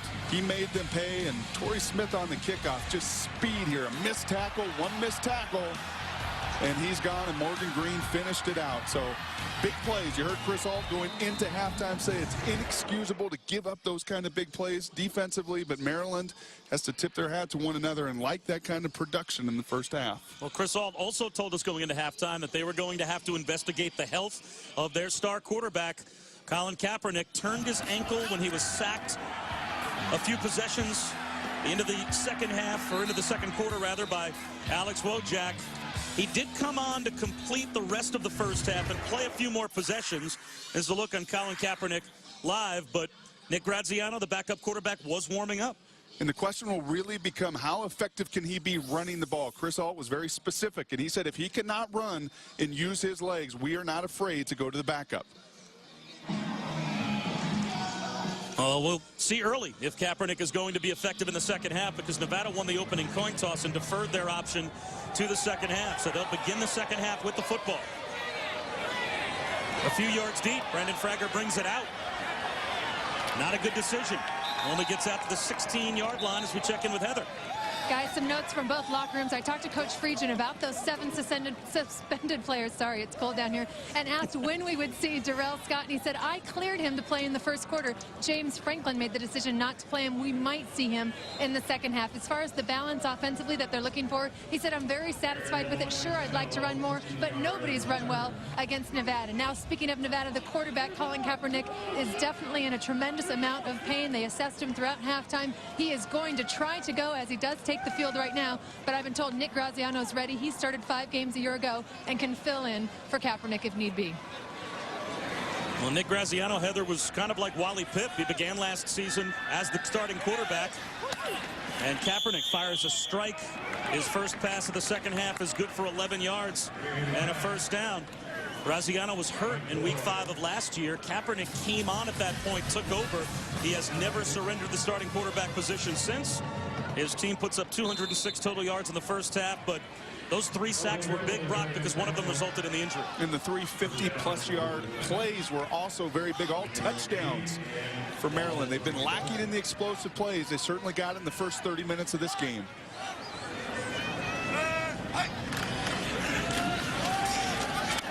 Running room for Tawa, and he picks up 5 yards. One of the keys early in this game, I talked about staying on schedule. Ralph Friedgen was very, very honest and said, we have to get them off schedule. We have to get them into third down situations where we can pressure him and get after Kaepernick. They did that in the first half.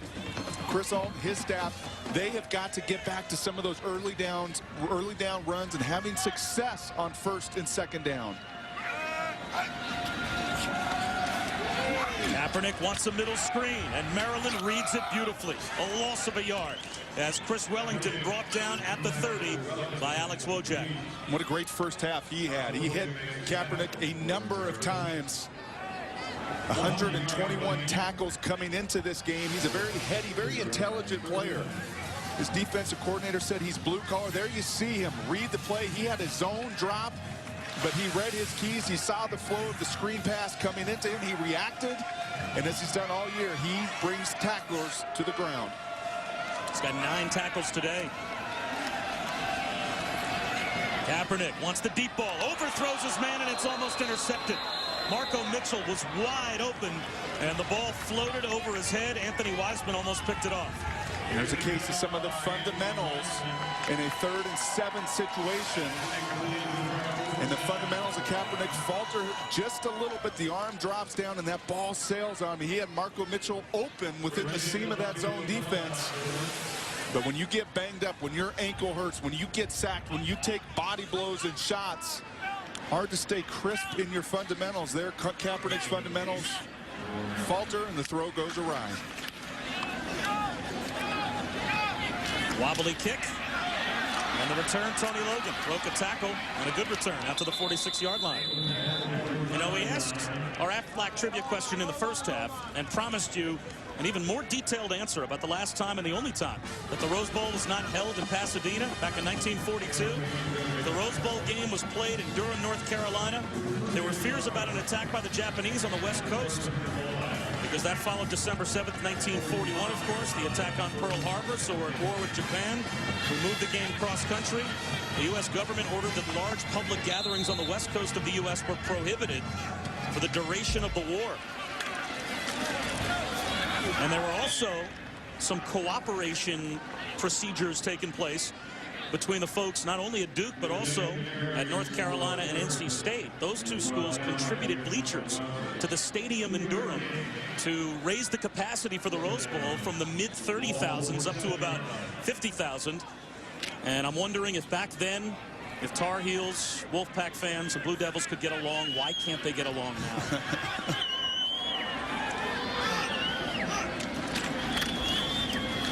Megan on 2nd down and 8. About 3 yards shy of a first down. Aguiaba and Basped combine on the stop.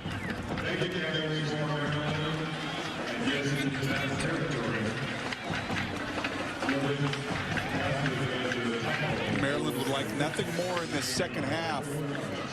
Is Edwin Williams, their center. There you see the 3rd down passing of Chris Turner, a touchdown, a couple first downs. But Edwin Williams told us yesterday, their center, I would love nothing more than to play turf football to finish my career out. And what is turf football? Turf football is grinding it out, playing physical, pounding the football. And they would love to run this clock down in the second half. 3rd and 4 to the sideline. A nice breakup.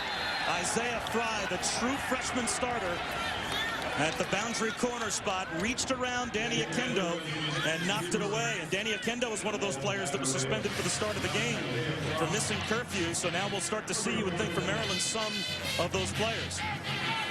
Chris Turner just a little bit late on that throw. He's got to put that ball all the way to the sidelines. He knows it there. A little more precision in his one-on-one passing game, and that would have been another 3rd down conversion. Instead, Nevada, a big stop, and they've got to create some momentum now offensively. They've been in quite a lull for the last 15 minutes.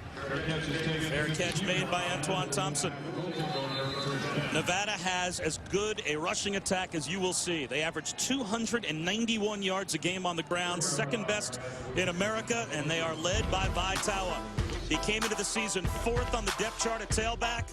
He is the starter now, and he will take the field with his team down 2 touchdowns when we come back to the Roady's Humanitarian Bowl. Our presentation of the 2008 Roady's Humanitarian Bowl is available in high definition on ESPN HD. The snow-capped mountains in the distance. We're at the foothills of the Rocky Mountains here in Boise. This is WAC country, but it's been friendly to the ACC so far. A 2-touchdown lead from Maryland over Nevada. Vaitawa into the secondary. His first big run of the day. Out across the 40 to the 41-yard line. A gain of 25, and there's a flag down. 25, Bob. Before that play, just 51 yards thus far on the ground for Boise. 25 there. What looks like 15 more going to be added on. Personal foul, face mask, defense number 29. 15-yard penalty, automatic first down. And once again, Dominic Green, that center. We've highlighted him. He's the impact player. He led the way. You see 61 there getting out in front of Vaitawa. And the face mask at the end of the play here. That's the senior. That's Jeff Allen. Got to keep the hands out of the face mask. First down after 3 straight 3-and-outs for Nevada. So one play and Nevada's in plus territory. Kaepernick, play action and a rollout. Fires one to the sideline on the run, had a man. Threw it high and wide at Mike McCoy. That's the second time in the last 2 plays we've seen Kaepernick throw it, Brock, where he has had a receiver wide open and overthrown. And we showed earlier in a very good view of some of the fundamentals. When he is on, when he is sharp, that ball stays up and it comes out over the top.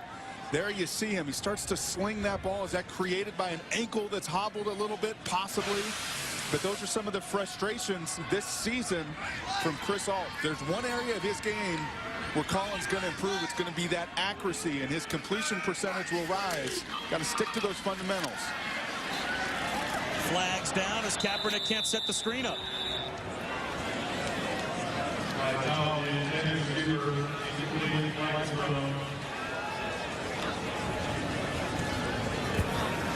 Holding number 63 offense. 10 yards previous spot, second down.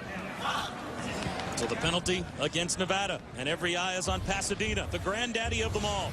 Number 9 Penn State taking on number 5 USC in the 2009 Rose Bowl game presented by Citi. Coverage begins New Year's Day at 4:30 Eastern on ABC. Who do you like? What a great matchup. That will be a classic college football. Just the uniforms themselves identify with the historicity of the game, and great matchup of defenses, tremendous athleticism. 5-yard completion to McCoy right to midfield. Only the 3rd completion that Kaepernick has had since he was injured. So he's got 3 completions for 16 yards since then. He has not moved this team through the air. But back to the Rose Bowl for a moment. You have a prediction on that game? I think the way that USC plays defense, and Pete Carroll, outside of Vince Young, when he dominated USC in that title game, he dials up a pretty good defensive scheme. And the Pac-10's 2-0 in bowl games this year. 3rd down and long. Kaepernick lobs one down the sideline, overthrows McCoy.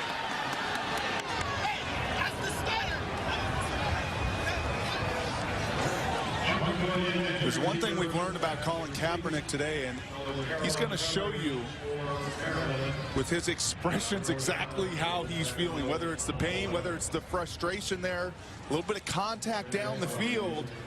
He felt like he threw that ball in a place he wanted to. Now 3 throws that have sailed overthrown. Really limited the efficiency of this offense.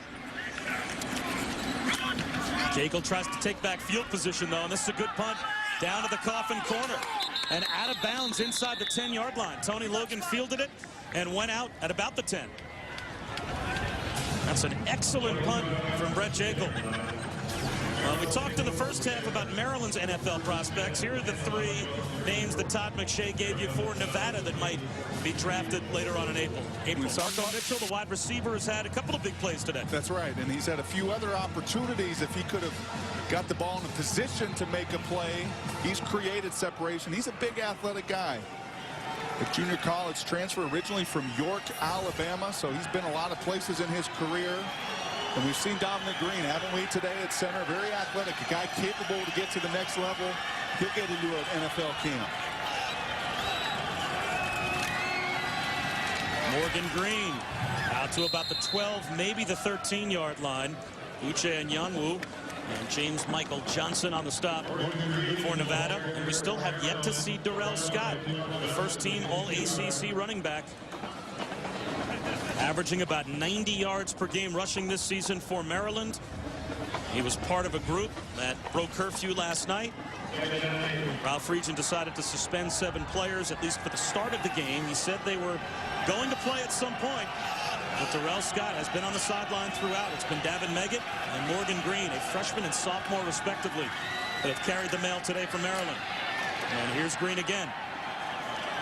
Just shy of the 15-yard line. It'll be 3rd down and 6. Nevada's linebackers doing a very nice job of flowing today. Maryland's physical up front. There you see a good shot of James Michael Johnson, just a redshirt freshman, but I've been impressed with their ability to get around these big terrapin blockers, flow to the football. Nigel Burton said one of his frustrations this year is they'll play great defense on first down, on second down. They'll play great defense for a series or two series, and then there's that mental lapse. Some of that frustration comes from young guys just not focusing every single snap, but they've played awfully well here, these linebackers. Comeback catch made by Hayward Bay. No, they rule it incomplete. So 3 downs and out for Maryland inside their own 15-yard line. And the warm-up tosses continue on the Nevada sideline for Nick Graziano. The backup quarterback to Colin Kaepernick. We saw him warm up throughout the majority of the latter portions of the second quarter. Kaepernick has given it a go to start the third quarter, but it looks like Graziano might be coming in. Good kick from Baltz. And a fair catch called for and made at the 41-yard line by Antoine Thompson. Looks like we've got a quarterback change now for Nevada. Chris Ault has pulled the trigger. The WAC Offensive Player of the Year is on the bench, and the backup, Nick Graziano, will take over when we come back to the Roady's Humanitarian Bowl. ESPN College Football, the Roady's Humanitarian Bowl, is brought to you by Roady's Truck Stops, proud sponsor of today's game, and by Capital One Card Lab at CapitalOne.com. What's in your wallet? A chilly night here in Boise as we approach the midway point of the third quarter of the Roady's Humanitarian Bowl. Maryland has a 28-14 lead and a quarterback change now for Nevada. Nick Graziano in, and his first pass short hops Marco Mitchell incomplete. Colin Kaepernick turned his ankle while being sacked about midway through the second quarter. Since that time, 3 of 8 for 16 yards. So 12 of 22 overall for 175 yards, and even more stark, Brock, the rushing numbers you see drop down there. 1 yard rushing. This is a 1,000-yard carrier. And a kid, as you mentioned earlier, that's averaged 7.3 yards a carry. But credit Maryland, credit a very physical ACC defense that's playing sound and hitting very well today. A draw to Tawa, picks up 2. Mac Frost made the stop, and let's go down to Heather. Well, guys, as Maryland's offense came off the field and the punt team came on, Ralph Friedgen was frustrated with the offensive futility, getting in their faces, yelling, "That's not Terrapin football." So clearly a coach down here who does not want complacency to creep in with this 14-point lead, guys.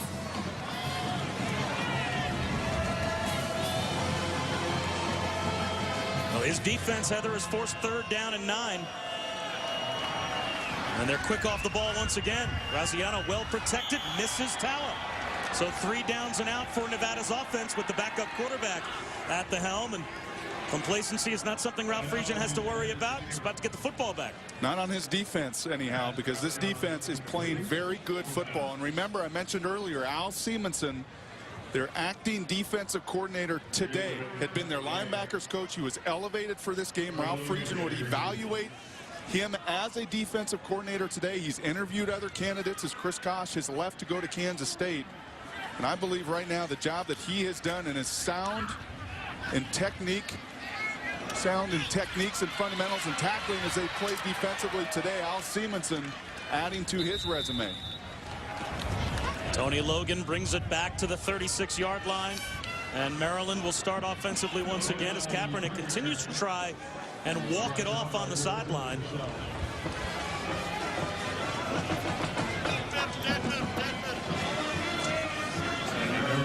So Maryland offensively with pretty good field position at their own 36, and it looks like Darrell Scott is going to be on the field for the first time this afternoon. The first team All-ACC tailback has yet to play today, but midway through the third quarter, he now gets his chance. Play action, though, for Turner. Fires one deep. It's tipped and almost intercepted. Off the fingertips of Smith. Jonathan Amaya had a chance at a pick.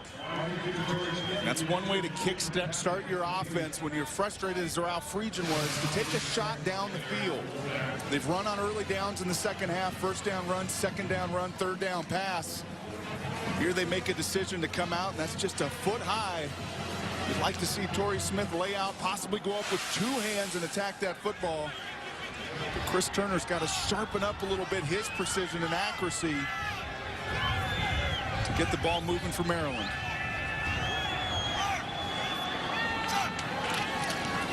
Again to the air, Turner.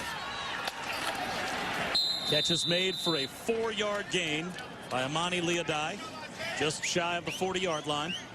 It'll be 3rd down and long.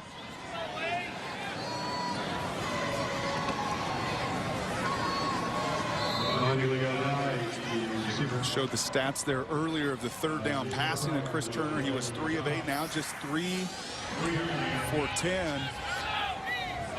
Just 30% on the day today. Again, an offense that has struggled this year to be consistent.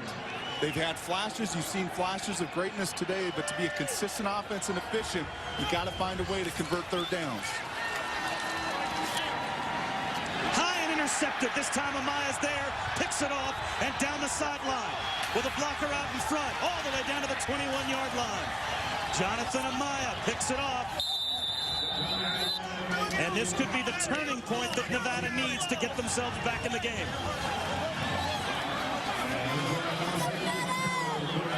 Jonathan Amaya, the quarterback of the secondary. He's really grown in his leadership this year. The former walk-on, a true junior. Ralph Friedgen yelling there at Chris Turner. The way you're playing defense, the last thing you want to do is that. Give an offense a chance, give them a short field. But credit Jonathan Amaya, the free safety there, using his hands on the overthrow, providing a little spark that's got the sidelines. It's got the Nevada faithful up and on their feet. And now, can they take advantage of some great field position? And for the folks back in Reno, Colin Kaepernick is back in at quarterback. He'll throw. McCoy couldn't hang on at the 8-yard line. Anthony Wiseman cut his legs out from under him. But that was a catchable ball for Mike McCoy. Although it has to be good for the folks back in Reno to see the WAC Offensive Player of the Year take 1 series off. That was a catchable ball. That ball also sailed just a little bit. And Mike McCoy lets this ball get to him. He does not go to the football. He allows that ball to get to his shoulder pads, does not trust his hands. This offense has not been out of rhythm like this season.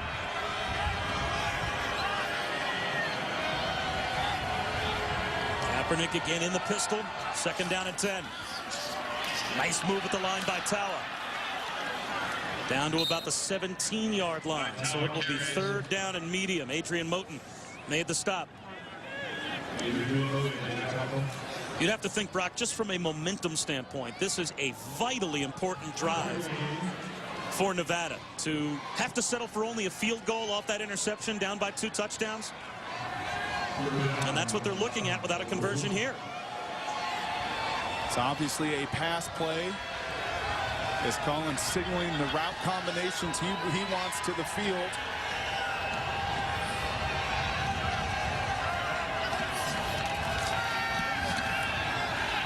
Kaepernick buying time. Flips it towards the end zone. Touchdown. Tawa gets loose in the back of the end zone.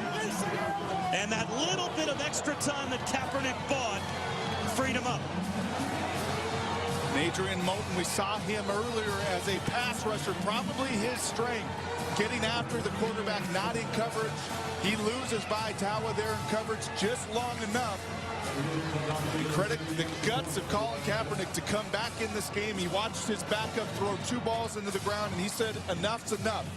I'm going to swallow this pain. I'm going to make some plays, and we're going to go after and try to win this bowl game with my arm. So Kaepernick's 21st touchdown pass of the season. And we've got a game again. The Roady's Humanitarian Bowl with Nevada turning the Amaya interception into 7. And it's a 7-point game.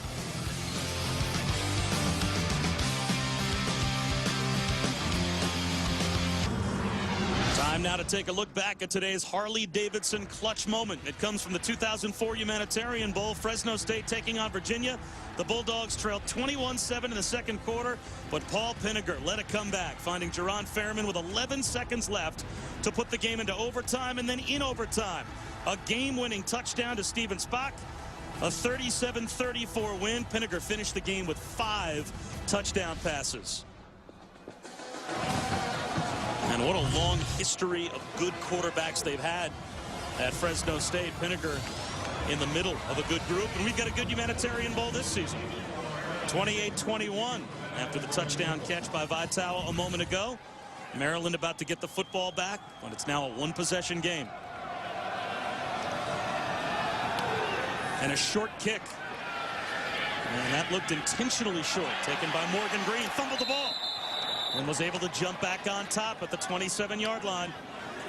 Let's take a look back at the touchdown. When you play a quarterback that can keep the play alive, as Colin Kaepernick does, you better be very careful as a linebacker. And Adrian Moten there gets caught looking into the backfield, not realizing Vitale runs right by him.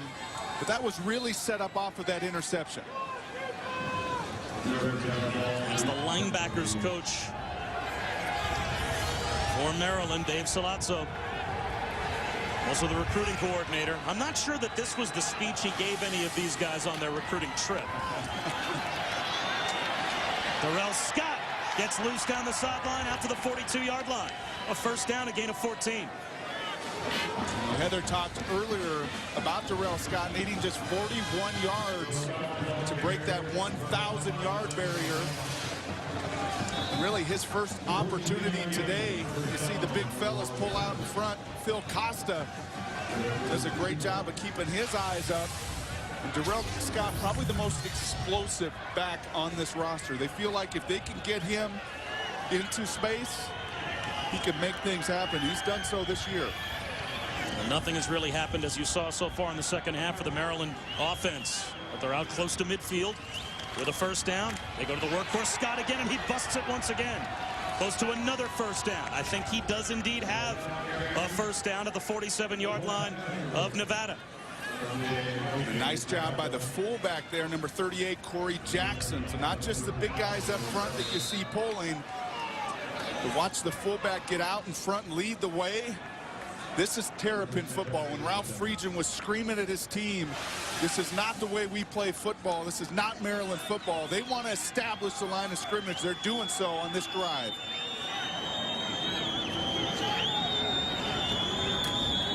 Scott again. Can't turn the corner. Nice job by James Michael Johnson to slice through and make the tackle. No gain. And Brock, maybe a small blessing in disguise for Maryland is that although Darrell Scott didn't begin the game and Ralph Friedgen decided to, at least for the start, suspend the 7 players that missed curfew last night, and Scott was among that group, they now have a 7-point lead, and Scott is as fresh as could be. Those are his first 3 carries of the day. And probably a little hungry when you see your teammates grind out some yards and score some explosive touchdowns. You want your chance. He gets another chance here. A gain of maybe a yard or 2. Johnson and Marshall on the stop. So now it's 3rd down and 9. You talked earlier about the 3rd down there. You see Nigel Burton. He likes that execution on 1st and 2nd down. You talked about earlier the last drive with Nevada, that 3rd down being critical to the momentum and taking advantage of that turnover. This 3rd down is critical to Chris Turner. He's gotten into a little bit of a rut here, a little bit of a lull after the second half. He threw the interception. How does he respond after that interception? This will be a critical play on 3rd and 9 for Chris Turner in this offense. Here comes the blitz. Turner steps up, buying time, doesn't see the rush, fumbles the football. It's picked up by Brandon Marshall, and then lost it. Marshall had it in his hands and lost it back. And if they ruled that he had full possession of the ball and then he fumbled it, that would be a first down for Maryland. And that's got to be the call there, doesn't it, Bob?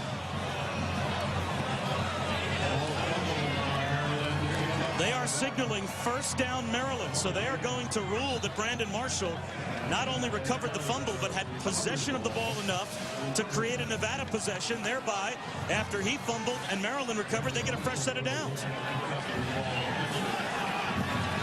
It's a good call, don't you think? That is the right call.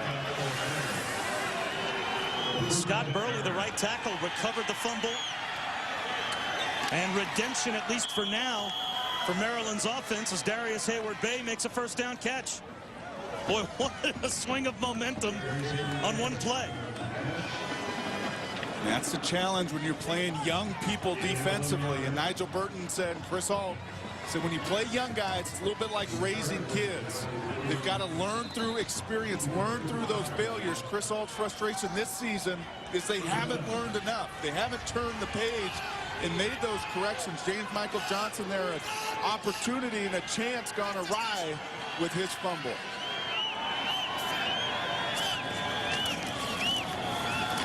Scott stays in bounds and picks up an extra couple of yards. Marked out just inside the 28-yard line of Nevada for a gain of nearly 7.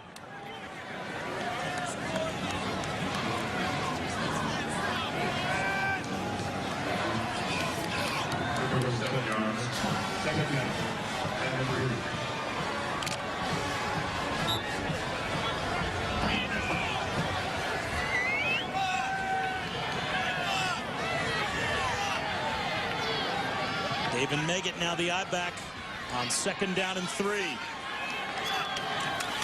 He gets the call and powers his way for a first down. Jerome Johnson brought him down, but Meggett moves the chains. This has got to be the part of the game if you're Ralph Friedgen and the group you have up front. You've got 3 redshirt seniors, your center, your left guard, your right tackle, 335, 315, 330. Very big physical group. And if Edwin Williams had any chance or direction in the calls, he would say, keep running the ball behind our pads. Let us wear Nevada down into this 4th quarter. This time it's Meggett.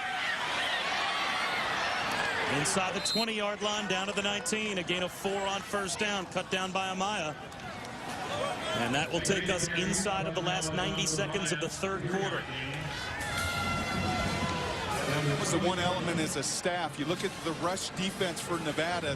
The Maryland felt like they really haven't been tested. They played a lot of teams in the WAC that pitch and catch and throw the football all over the field. They played Texas Tech. They played Missouri in their non-conference schedule. They really felt like they hadn't seen a power football team. They wanted to try to establish that line of scrimmage, and no better chance to establish it than wear down in late in the third and fourth quarter. Turner tries to throw the ball back, and that's ruled, I think, a sideways pass and a fumble. The officials on the field will rule that is Nevada football. Dante Moak was able to knock down Turner as he was trying to set up a backside screen, and that forced the ball to travel at least sideways, if not backwards. Nate Aguiaba recovered the fumble. So after all is said and done, Nevada does get the turnover. You see the frustration there. You're pounding the football. You decide to get a little bit cute offensively. You run that throwback screen pass, but too much speed for Nevada. They get into Chris Turner before he's able to really deliver this football. And Dante Moak and company, these defensive ends, have done this all season long. I don't know why you go away from what's working. They are going to review whether or not this was indeed a backwards pass, and there's no question that it was. As you saw, he was hit right at about the 30-yard line. The ball landed at the 32. So just to make sure, they are going to go upstairs and make sure that the ball traveled backwards. But the hit forces it to travel backwards about 2 yards. That's a fumble. And that's Dante Moak's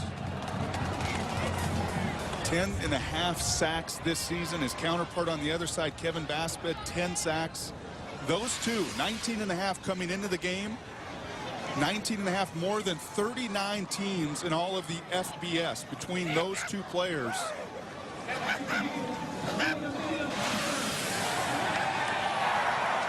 So the ruling on the field is confirmed by replay. First down, Nevada. And that's now 3 turnovers by Chris Turner in the last 5 minutes of this football game. The interception, the fumble that ultimately they were able to recover, and that time the shot in the back. That's been another Achilles heel for Ralph. -8 this season, 99th in America. You start to figure out why a team is 7-5, why they have the swings of inconsistency. You start to see that here in this third quarter today. Kaepernick is in at quarterback again. Blitz comes off the edge. He doesn't see it. That ball spiked into the ground. That might be ruled a fumble. No, they'll say his arm was coming forward, and that's an incomplete pass. The Maryland sideline wants the same ruling that the Nevada sideline just got.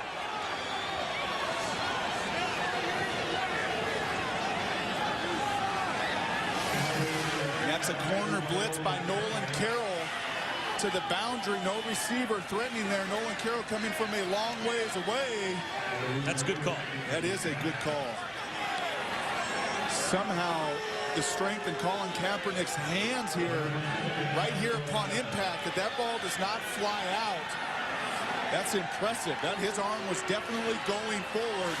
9 out of 10 times a quarterback takes a shot in the back like that, and that ball will instantly fly out of his hands in a fumble. In this case, Colin has the strength to hold on to that football, get that arm going forward, and I agree with you, Bob. That's got to be an incomplete pass.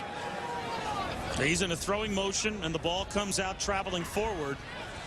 That's an incomplete pass, and the ball clearly landed at least a yard to a yard and a half further up the field than where he released it. Ralph Friedgen is being explained the ruling on the field, on the sideline. It's also not reviewable, Brock, in that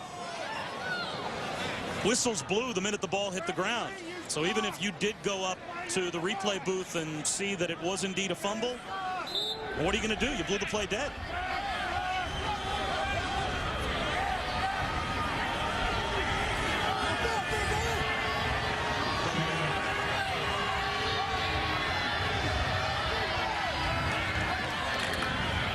Play action for Kaepernick. Wants the home run ball down the sideline. Makes the connection. Mike McCoy inside the 30, out of bounds at the 26-yard line of Maryland. And that's Colin's best throw of the day. Rolling to his left, the play action pass away from his arm. He delivers that ball on the line, deep down the field. A hole shot here. The ball a little bit loose on the spiral. But that is an arm strength throw. When you can make that throw 40 yards down the field before that safety can come out of center field, credit the arm strength there, Colin Kaepernick.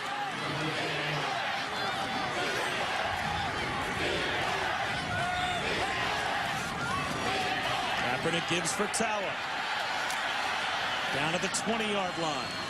A gain of close to 8 on first down as we go downstairs and check in with Heather. Well, Bob, before taking the field, Colin Kaepernick was a man on an island on this Nevada sideline. The entire time the defense was on the field, Colin paced up and down, grimacing, and everyone gave him wide clearance. Not one person, not a teammate, not a trainer, not a coach came up to him, and Colin didn't stop moving. Now, don't forget, it's very cold down here, and I get the impression with that sprained ankle that Colin doesn't want to sit down, doesn't want to stop the adrenaline from flowing, get any swelling to creep into that ankle. So he has been in constant motion, and so far it's paid off on this drive. Well, Heather, he has his team positioned to potentially tie the game to start the fourth quarter. 3 quarters down, 15 minutes to go. In the Roady's Humanitarian Bowl, Nevada and Maryland have played a back-and-forth affair. And Nevada down by a touchdown in the red zone to start the fourth quarter when we come back to Boise.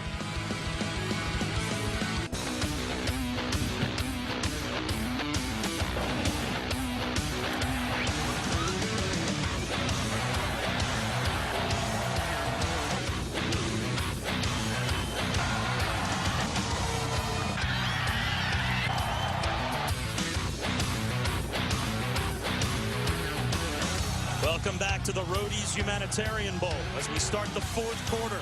28-21, Maryland has the lead over Nevada, but Nevada is driving. And Colin Kaepernick, the WAC Offensive Player of the Year, only the 5th player in NCAA history to pass for 2,000 or more yards and rush for 1,000 or more yards in the same year. And he fumbles the snap and handoff between Tawa. And Nevada is lucky to jump on top of that one. They wasted down, though. Now it's 3rd down and short. That's going to be one of their read option plays. We have not seen a lot of that today, especially since he hurt that ankle. He's got to ride Tawa just a little bit more, put that in his belly. A little bit surprised with that call, as much as Kaepernick's been limping around here after the injury. Huge play on 3rd down and a long 4. Maryland shows blitz. Here they come. Kaepernick to the outside, beats the blitz to Marco Mitchell. Touchdown!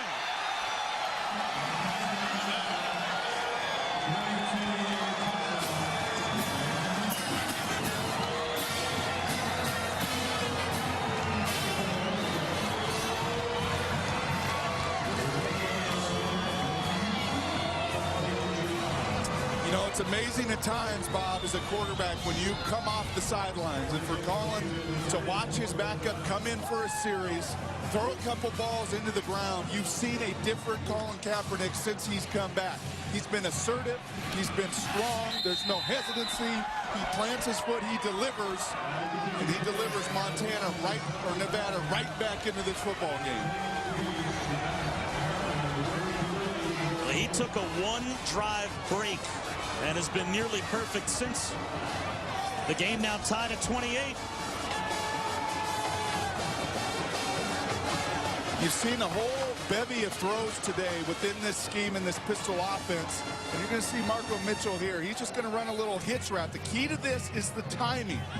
The timing between quarterback after the play action. You see no hesitancy there with the throw. That throw is not delayed. Anthony Wiseman does not make the tackle, and Marco Mitchell is in for 6. That's what Chris Ault was talking about with efficiency to us yesterday. When I said define efficiency, his biggest key for his quarterback play was the level of anticipation that quarterback plays with, trusting your throws, hitting that foot and getting that ball out. And you see when he is on time and this system's on time, you put a lot of pressure on a defense. The Roady's Humanitarian Bowl is normally a very good game, and the folks here in Boise have been treated to another good one. This is our third tie to go along with 4 lead changes. Torrey Smith will let this one sail out of the back of the end zone. A good basketball game and a very good football game on our ESPN family with 14-13 to go in the 4th quarter of the Roady's Humanitarian Bowl. Coming up next, what a great matchup that could be. Oklahoma State and Oregon in the Holiday Bowl.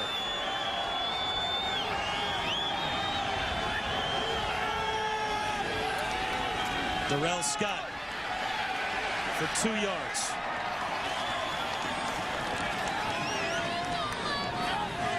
There's only one man that has played and coached in the Holiday Bowl, and that will happen this season. Mike Gundy. Back in 1988 when Oklahoma State beat Wyoming 62-14. Gundy is the quarterback, 20 of 24, 315 yards and 2 touchdowns for the Cowboys. He will take his Cowboys into what could be a relatively high-scoring game after we're done here in Boise.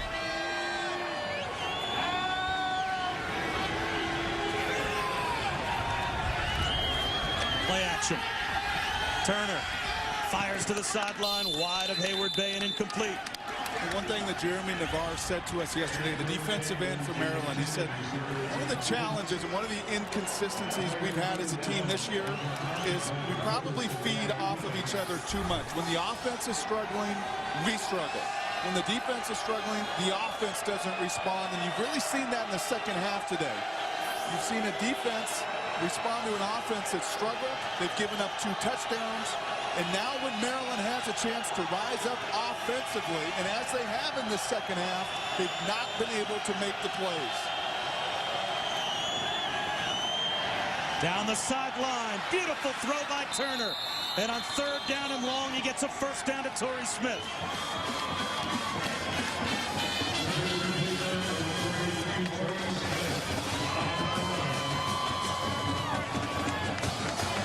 It's not enough. You know, Nevada is a team that does not play a lot of too deep. They do not play a lot of, there's not a lot of times where that corner is up in the receiver's chest, getting a bump and playing the safety over the top. And you see there a corner that does not get enough pressure on that receiver. The safety can't get over the top. Not very sound technique there within the scheme defensively for Nevada. Darrell Scott picks up 3 or 4 yards. And Brock, if I were at home watching the game as the non-football expert, the question I would want to ask you is what is the responsibility of Uche Anyanwu, the safety, or the responsibility of Antoine Thompson, the corner? He kind of gave him a little bit of a shiver, but not much. It's shared. They both have responsibility. That's the answer within that scheme. They don't do a lot of it. They play a lot of man-to-man, a lot of quarters coverage, and that is where the corner has to help the safety. He's got to get a push. He's got to get that receiver off of his route so he gives the safety a chance to cover up over the top. Scott blast through the secondary, and he'll go the distance. Darrell Scott, touchdown.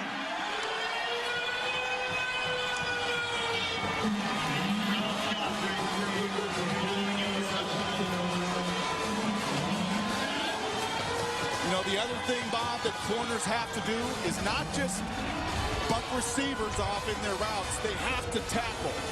And true freshman there, Isaiah Fry, number 32, wanted no part of a barreling down the gun Darrell Scott. You've got to make that tackle there. You are the last line of defense. That's why you've given up big play after big play after big play defensively. When you're the last line of defense, you better hang on for dear life. And Darrell Scott well over 1,000 yards on the season now. Darrell Scott with a 49-yard touchdown run to give Maryland the lead. Maryland's other 3 touchdowns were all over 50-yard plays, so they have been a big play team today.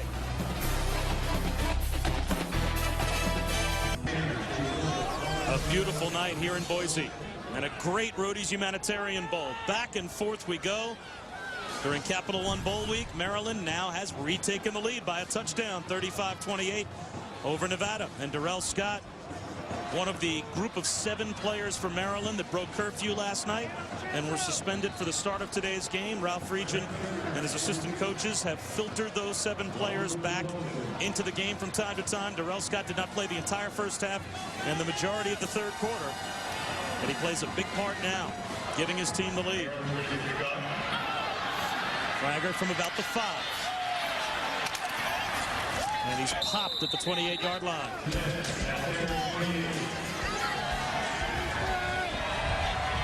First and 10 for Nevada at their own 28-yard line.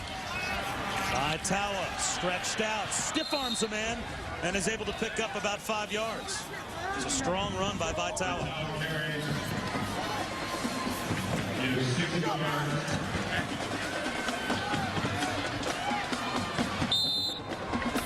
Chris Ault's team finds themselves behind once again, but 30 second-half comebacks, including 5 this season for Nevada. And they had a huge second-half comeback against Louisiana Tech in the final game of the regular season to pull one out. I think they were down 31-14 in that game and came back to win. Kaepernick finds Marco Mitchell. First down to midfield.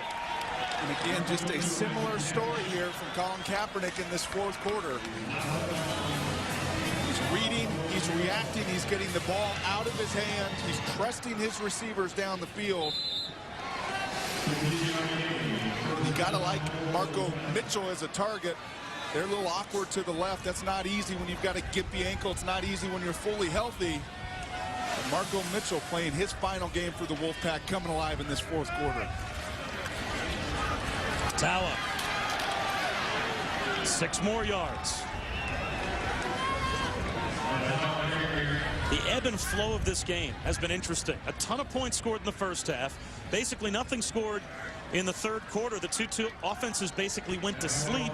And now in the fourth quarter, an offensive explosion by both sides again. And it's been turnovers, and it's been big plays. I mean, that's really been the story, and it's been the storyline for these 2 teams all season long. An area of struggle, giving the ball away for Maryland, and defensively for Nevada, just not being able to contain the explosive play.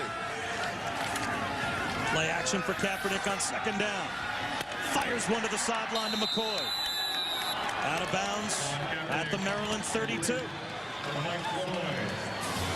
know, there are times, Bob, and I remember a game we did earlier this season where we had a quarterback that got a little bit nicked up with a shoulder injury. And I told you, I said, you better be careful with what you wish for defensively. Because after they've heard Colin Kaepernick, you can see he's no longer thinking. All he's thinking about is overcoming this pain. And he is reading, he is reacting. He's not thinking about where should I throw it, how should I throw it, when should I throw it. He's thinking of how do I survive, how do I get through this pain. And you just see the natural playmaking ability really come out. No gain on first down for Tawa. Jeremy Navarre set the edge. And for Maryland, the way that they played defensively, sometimes a 4-3, sometimes a 3-4. When a team floats back and forth from system to system or scheme to scheme, how hard is it for an offensive line to deal with? It depends what kind of leadership you have, what kind of football IQ you have. And when you have Dominic Green in the middle of your line, a guy that's played a lot of football 42 career starts. It really becomes a matter of identification, and really as this game wears on, you start to get a little feel for what they're doing. I don't think that's been the issue or been an issue today for Nevada. Kaepernick floats one down the sideline. Oh, he threw it behind Mitchell. And Mitchell had a step on Nolan Carroll. Colin Kaepernick is going to be awfully sore tomorrow morning. Here you see Moses Foku, the leading sack leader for the Terrapins, and that's just another body blow. That is another shot on a quarterback. It was an emphasis coming into this game. It's what they wanted to do to Colin. He's a little slight. He's about 215 pounds. And they wanted to see how he would handle all of these hits. I'd say in the second half, he's handled it pretty darn well. Here comes the blitz. A draw on 3rd down and 11. And Tawa can't escape Navarre. He lost a yard.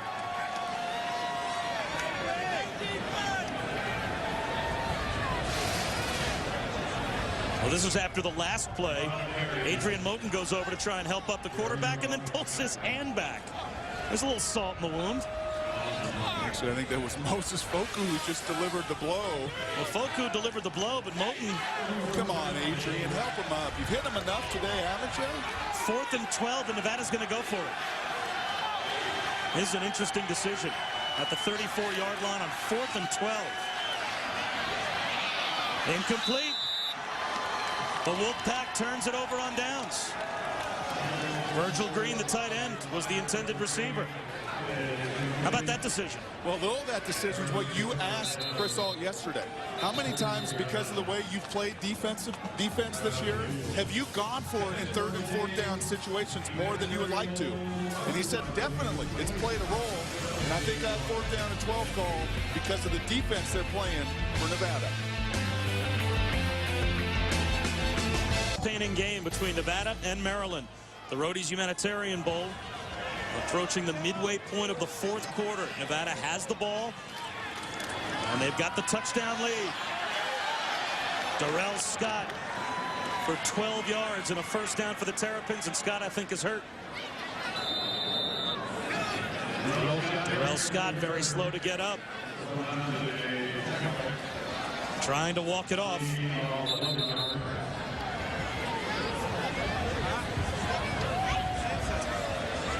Check that, Torrey Smith shaken up for the Terps.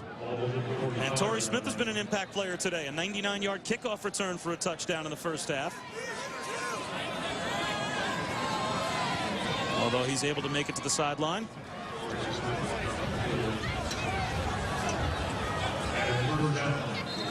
First down at the 45-yard line, though, for Nevada.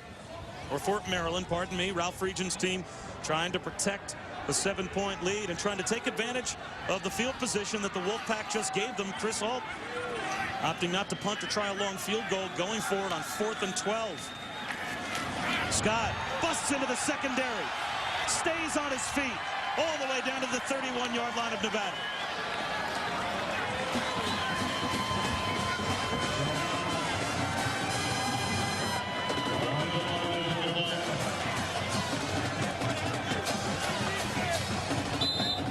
Well, Darrell Scott has been an impact player here in the second half, Brock. 120 yards now. Not bad. You said he was fresh. I think he's been more than fresh. I think he's been awfully hungry. Again, we talked about Colin Kaepernick watching his backup come into the game. It kind of brought some life to him. Darrell Scott watching the younger guys make plays. Now he wanted his opportunity, and he's making the most of it. Gets another chance here. Turns the corner. Scott to the 20. Knocked out of bounds inside the 5. Darrell Scott again to the sideline. Well, Darrell Scott's stat line at the end of the game is going to look like he played every snap of the football game. And he's got a chance now to get up over 1,100 yards. We were wondering if he was going to hit that 1,000-yard plateau.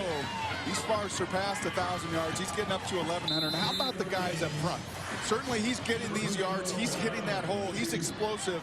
But I think what you're seeing more than anything, these 330-plus pound Terrapins really start to wear down an undersized Nevada front. Scott again. An easy touchdown for Maryland. And it's a 2-score lead midway through the fourth.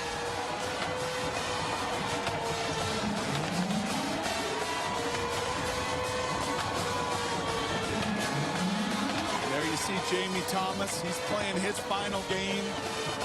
6'4", 330-pounder Edwin Williams, strong, physical, playing his final game.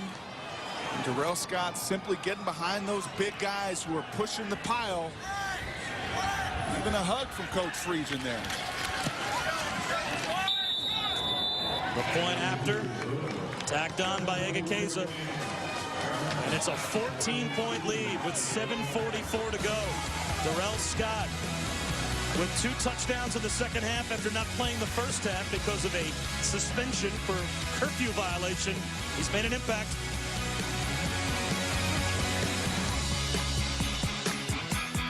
Tom Bratton, the offensive line coach, and that group of road graders for the Maryland Terrapins just retook control of the game. 42-28. It must be fun sometimes to block for a back like Darrell Scott.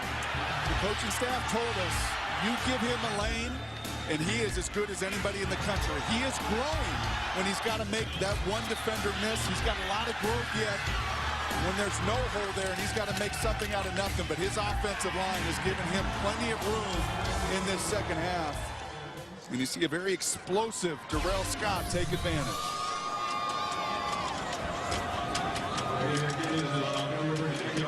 Oh, great shot there. Some of the numbers, see that talked about throughout this game, some of the scoring deficiencies they've had this season. Just 28 touchdowns this season, 6 today. Brandon Frager from the 8. Out to the 29-yard line. And let's check in with Chris Fowler. We know that Oklahoma State can score. Can the Cowboys dance? You be the judge. It's the Pacific Life Holiday Bowl. Oklahoma State against Mike Belotti's Oregon Ducks. Both teams averaging 42 points per game. It all comes to you from sunny San Diego right after the finish of the Humanitarian Bowl. There could be some fireworks. Chris, thank you very much. When those two teams get together, we've had plenty of fireworks here in the Roady's Humanitarian Bowl. 42-28, Maryland has the lead midway through the fourth quarter. Nevada needs efficiency on offense. Kaepernick looks for the big play down the sideline, and no one home. Threw it over the top of Chris Wellington and out of bounds. Capital One Bowl Week continues on ESPN on New Year's Day. It's the Outback Bowl. Steve Spurrier's South Carolina Gamecocks will take on an Iowa team that's won 5 of their last 6. The Hawkeyes led by Sean Green, the only player in the nation to go over 100 yards in every game this season. The Outback Bowl, part of Capital One Bowl Week on ESPN New Year's Day at 11 a.m. Eastern. 2nd and 10. Oh, right into the hands of Adrian Moten, and he couldn't hold on. I was going to say, just the play before that, the Colin Kaepernick, Chris Alton company has to be careful not to panic here. You have 7.5 minutes. You have all 3 timeouts. You don't just need to chunk it down the field. Take some of these underneath throws, but you better make sure and have an awareness of where those underneath defenders are there. Colin loses sight of Adrian Moten. Very fortunate he dropped that interception. Kaepernick on 3rd and 10 finds Marco Mitchell. First down. And that's the matchup, in my opinion, you've got to continue to take advantage of. Create situations within this scheme to get him one-on-one with Nolan Carroll, with Anthony Wiseman. They have shown today, and Marco has shown, they cannot contain him one-on-one. What a day for Marco Mitchell. 116 yards and a touchdown. McCoy also has 100 yards today, and he picks up 7 more here. And this also plays to their advantage. They are a no-huddle team. This is how they play the game. This is how they practice. Even though they're a no-huddle team, they do have to pick their tempo up. Continue to take what's there. No reason now, with this amount of time left, to force the issue down the field. 10 catches for 133 yards for Mike McCoy. 2nd down and 3, Kaepernick. He's not been a ball carrier today because of the injured ankle, and he's barely able to dive back near the line of scrimmage. He may have lost a yard. That might go as a sack for Travis Ivey. It's been unfortunate for Chris Alt, really unfortunate for America to not get to see Colin Kaepernick at 100%. But credit Maryland, it was their game plan. They wanted to hit him and knock him out. And they've certainly taken away his legs this afternoon. Kaepernick needs another third down conversion. Doesn't get it. Marco Mitchell tightly covered by Anthony Wiseman. So now it's decision time again for Chris Alt. 4th down and 4 at midfield with 6 minutes to go. And you need 2 touchdowns. And Brock, as you said, you have all 3 timeouts. The punting unit acted like they were about to come on the field. Kaepernick's not sure. And now a late decision with only 20 on the play clock. They will punt. And they better hustle so they do not have to burn a timeout here on this punt. They do. I think they will have to call timeout. So Nevada has to waste a timeout with 6:04 to go, trying to decide whether to go for it or punt. We'll see what they do when we come back. At the Roady's Humanitarian Bowl, Chris Alt, Nevada used their timeout to talk things over, and they decide to go for it after all. 4th and 4, down 2 touchdowns. From their own side of midfield. You see Kaepernick changing up the route combination with press coverage. Play clock at 7. Kaepernick fires one to the sideline, incomplete. Flags come out. Moses Foku is there in coverage, and it looks like he will be called for pass interference.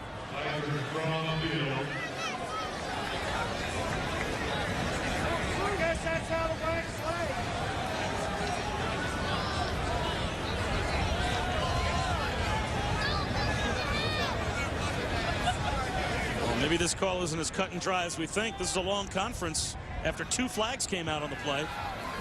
Pass interference, defense, number 49. Spot foul, automatic first down.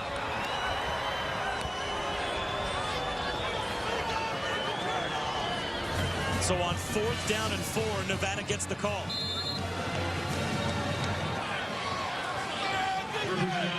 Tough to see from that view how much body contact there was before the arm got in there. Yeah, he's into him before the ball comes. Marco Mitchell overthrown by Kaepernick on a comeback route. It'll be 2nd down and 10 for Nevada at the 45-yard line. Under 6 minutes to go in the 4th quarter of the Roady's Humanitarian Bowl. We're in Boise, Idaho, at Bronco Stadium. It's a great setting for college football. Bob Wischusen here with Brock Hewitt and Heather Cox. And this is as close as you're going to get to Nevada's backyard. This is obviously a conference that the Wolfpack play in. Maryland comes across the country. They've got a 2-touchdown lead. Tawa waffled after a 2-yard gain. Foku came up to make the stop. Nolan Carroll there as well. And now again you see a critical 3rd and long situation. Kaepernick's delivered in this second half. But these 3rd and 7, 3rd and 8, 3rd and 9 are not where Chris Alt and this offense would like to be. It's not where they run most efficiently.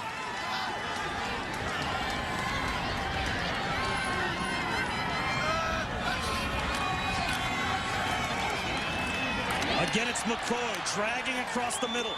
And on 3rd and 8, he gets 9. He is a tough receiver.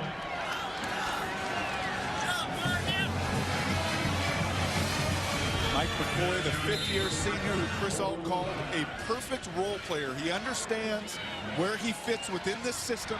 He understands he is that scrappy guy over the middle that's going to take some shots from bigger linebackers and safeties, but he keeps up and keeps getting up, keeps going. They try to set the screen up, and it's an interception. The ball deflected, and it finds its way to Jeff Allen. Just a freak bounce for Nevada, and it's a turnover. That's just a bad break.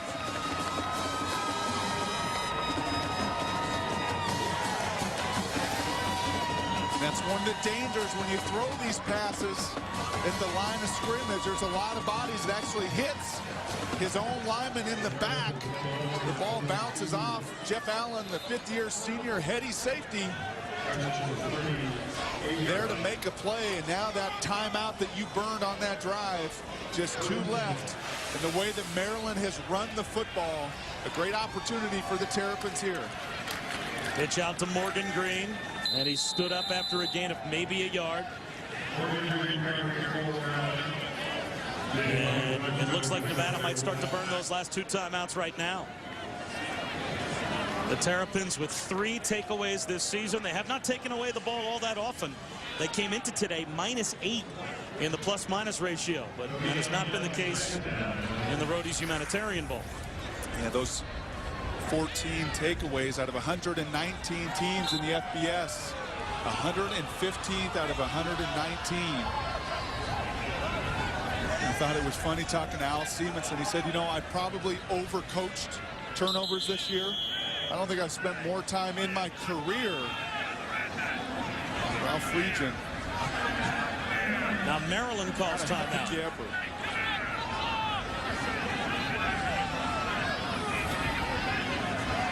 Well, for some reason they stopped the game clock after that last tackle was made. And when they stopped the game clock, I assumed that Nevada had spent a timeout, but they put the ball back ready for play, started the clock again, and Ralph Friedgen called a timeout. And Friedgen was about 10-15 yards out on the field to argue with the officials. He might be arguing that the play clock was running and the game clock was not. So he was forced to call a timeout, but not nearly as much time came off the game clock as should have.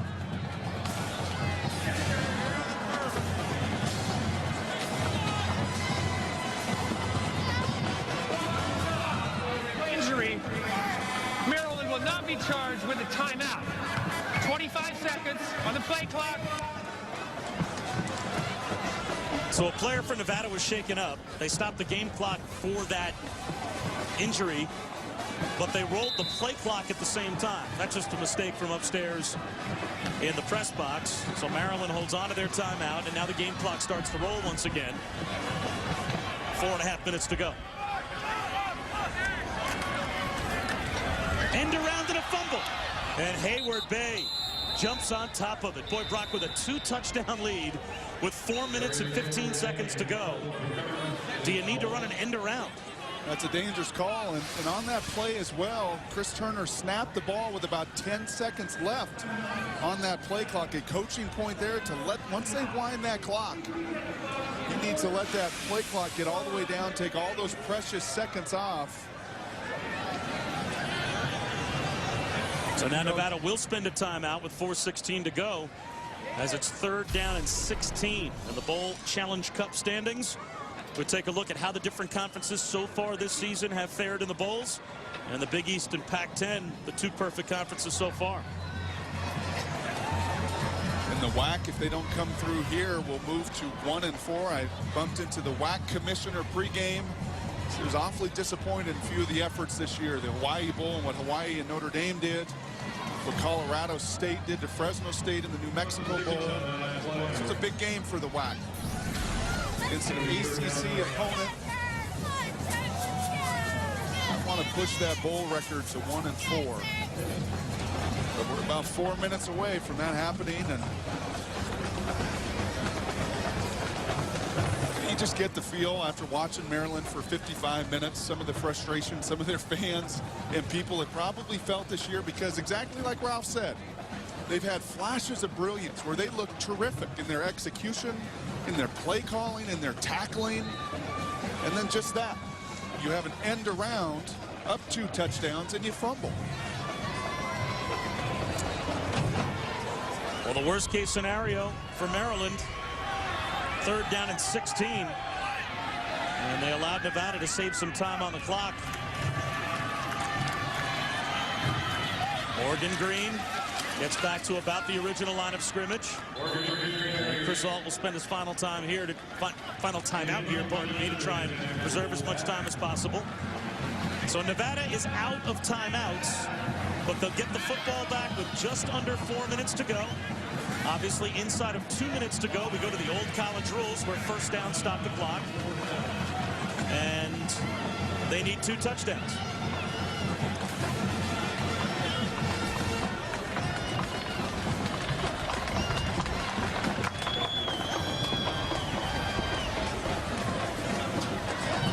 We've seen some great performances today. Darrell Scott with a great performance here in the second half for Maryland.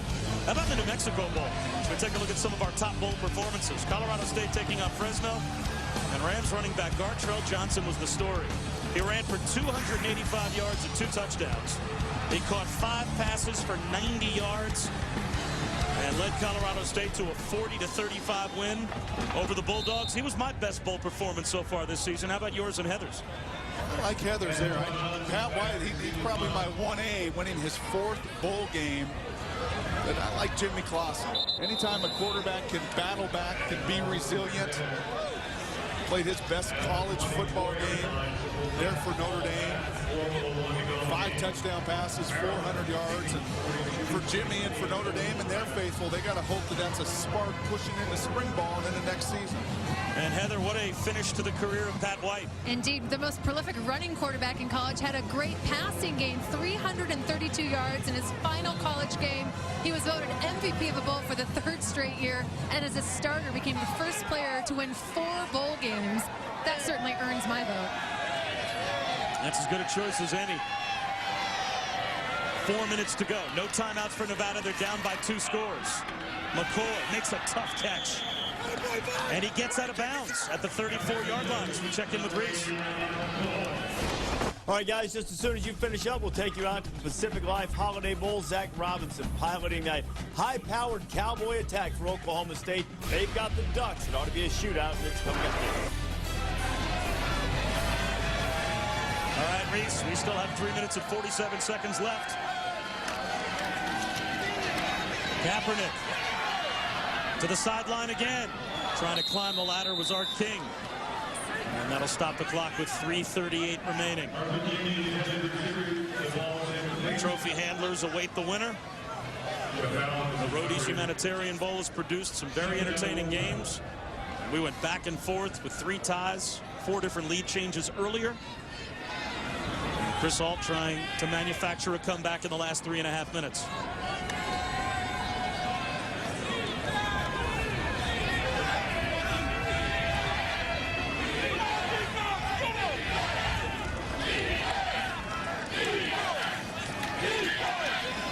Kaepernick again looks for the home run ball down the sideline, hits his man in stride. And Art King drops the ball. Could you have drawn it up any better for Nevada? What a nice little wrinkle that they did drop. He's the middle receiver here. You're going to see he's just going to run a wheel route. Good speed. You see the threat that Marco Mitchell is. He affects the downfield coverage. Great throw, great execution. You just got to finish. Catch that ball first. Art King's eyes were down the field. He sends touchdown. Got to catch that ball first. And you see there a lack of efficiency when you drop the ball 6 times. 3rd and 10. King gets another chance. Gets popped and this time holds onto the ball. It's a 1st down. And King is shaken up.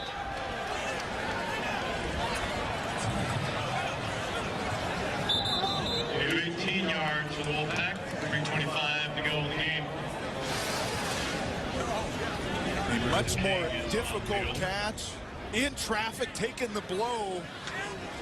The resiliency of the young redshirt, not so young, redshirt junior Art King going up, making the play, responding after the adversity in the drop. And Jeff Allen delivering the blow.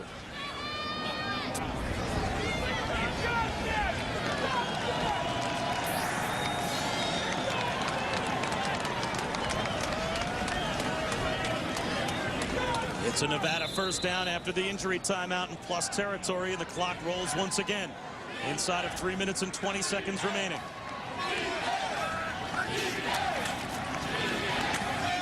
Kaepernick climbing the ladder is Marco Mitchell. It's another 1st down and a gain of 13.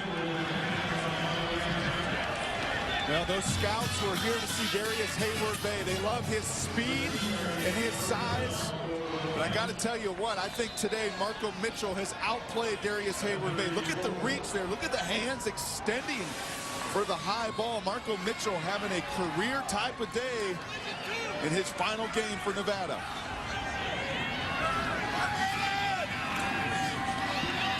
Kaepernick again looks for a big play and finds McCoy. First down to the 15-yard line. A gain of 19 more yards in front of Nolan Carroll.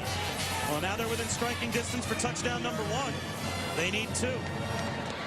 No timeouts left for the Wolfpack. And Maryland not just playing prevent defense. They've been bringing zone blitzes. They brought a corner blitz on Marco Mitchell's catch. They've got to find a way here to slow down Nevada in the red zone.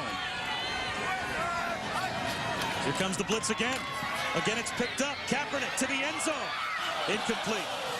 Threw it to that back shoulder of Marco Mitchell.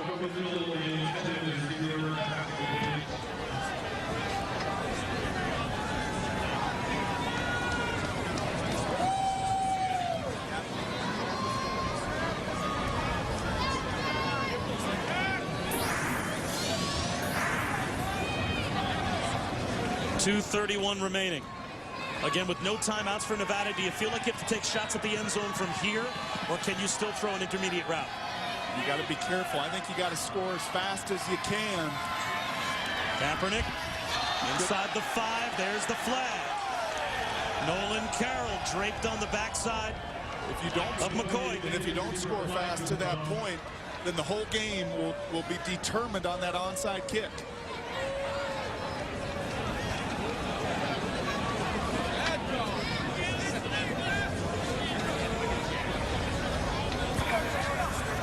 Is disregard the flag. There is no foul.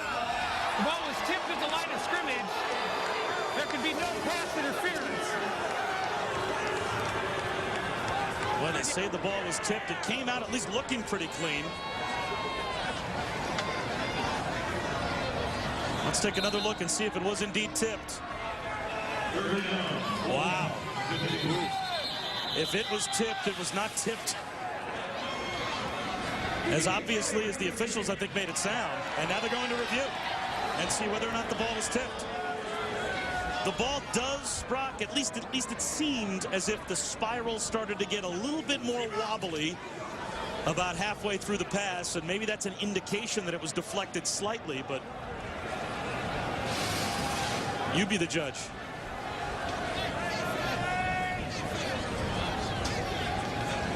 I guess the hand of Jeremy Navarre got just enough of the football, and when the spiral starts to come apart, you can say that the ball was tipped. Right there, probably a good call.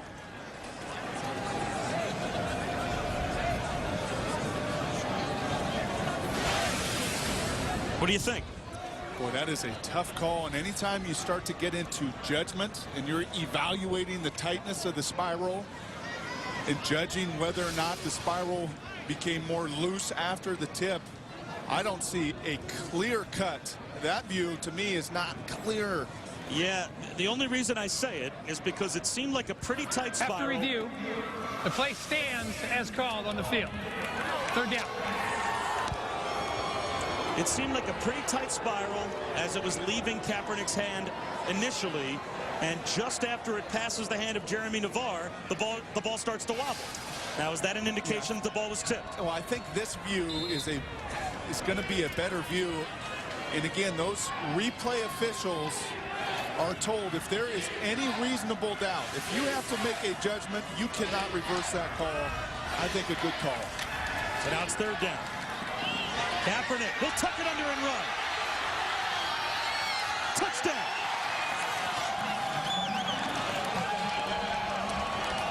And Nevada is very much alive with 2:19 to go.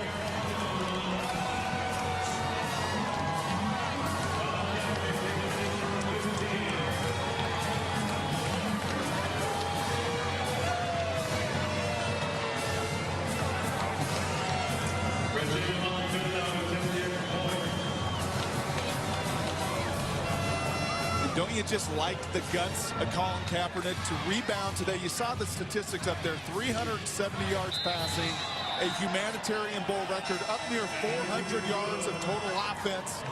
He does a great job there of recognizing the defenders turning their back to him. They played some man zone principle there where the underneath defenders, you can see here in the all-22, you see the press coverage, the two deep safeties are playing zone behind.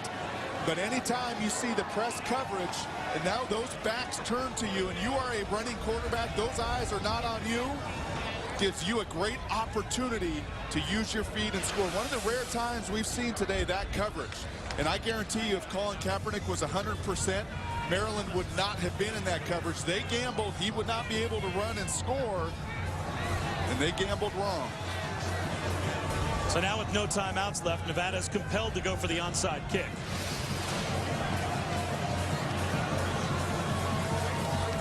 They call that coverage two-man, Bob. Two deep safeties. Everybody else playing man-to-man responsibilities underneath. And within that coverage, when those receivers run down the field, those defenders underneath guys turn their back. There's a lot of lanes for quarterbacks to run. Colin Kaepernick takes advantage. For the onside kick to keep it alive for Nevada. And a charity hop, it couldn't have gotten easier for Maryland.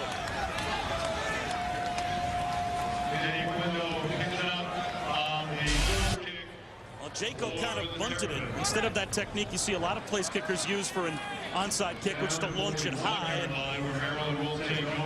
only a few minutes to go here in the Roady's Humanitarian Bowl. You're seeing the kickoff of the Pacific Life Holiday Bowl in San Diego. Oklahoma State and Oregon, number 13 and number 17. And we will take you there to Chris Fowler in just a moment, as soon as we are done here in Boise. You know, had they scored early, Bob, had they scored at that 2:45 mark, they would have had a chance without the timeouts to possibly get the ball back. But in this case, with 2:14 left, Maryland now just running this clock out. You see Chris Alt take his headsets off. Too little, too late. And there's today's player of the game, brought to you by Capital One, Darrell Scott. 153 yards. A couple of scores in the second half.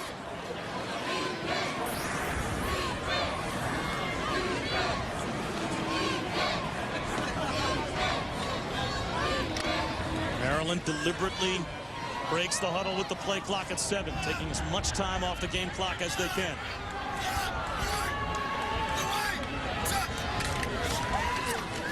Scott again. Breaks it free. Down to the 20-yard line. And now the Terrapins can take a knee.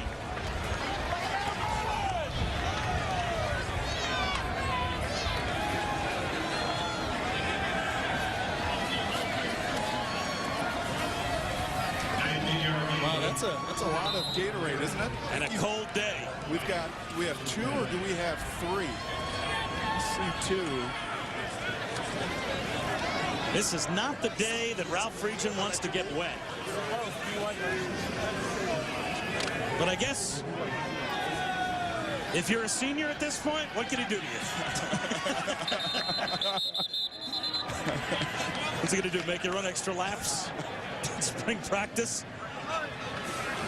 I'll tell you, if I'm an underclassman, though, the last thing I have is a hand on that Gatorade bucket. This is always what I like, too. Look at...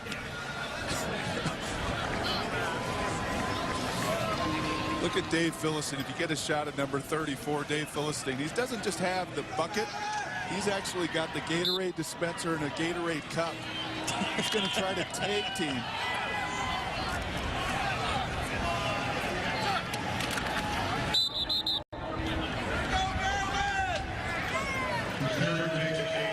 There goes the bucket, and Ralph Friedgen. Now, at least he's got a smile on his face.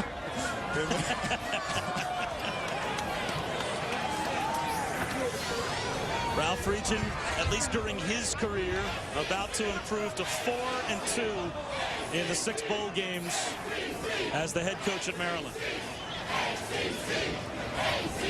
And a good win for the ACC today, Bob. A win that you felt like if Maryland could control the line of scrimmage, if they could use their bigger physical guys up front and control the clock, they'd have a great chance to win. And really in the second half, Darrell Scott, those big guys up front, Darrell's the player of the game. But you better give half of that football and that award to the guys up front because they really controlled Nevada in the second half. And Darrell Scott, one of those 7 players that violated curfew last night and was suspended at least for the start of the game by Ralph Friedgen. A big second half, and Maryland wins it 42-35 over Nevada. For Brock Ewart and Heather Cox, I'm Bob Wischusen saying so long from Boise in the Roady's Humanitarian Bowl. This has been a presentation of ESPN, the worldwide leader in sports.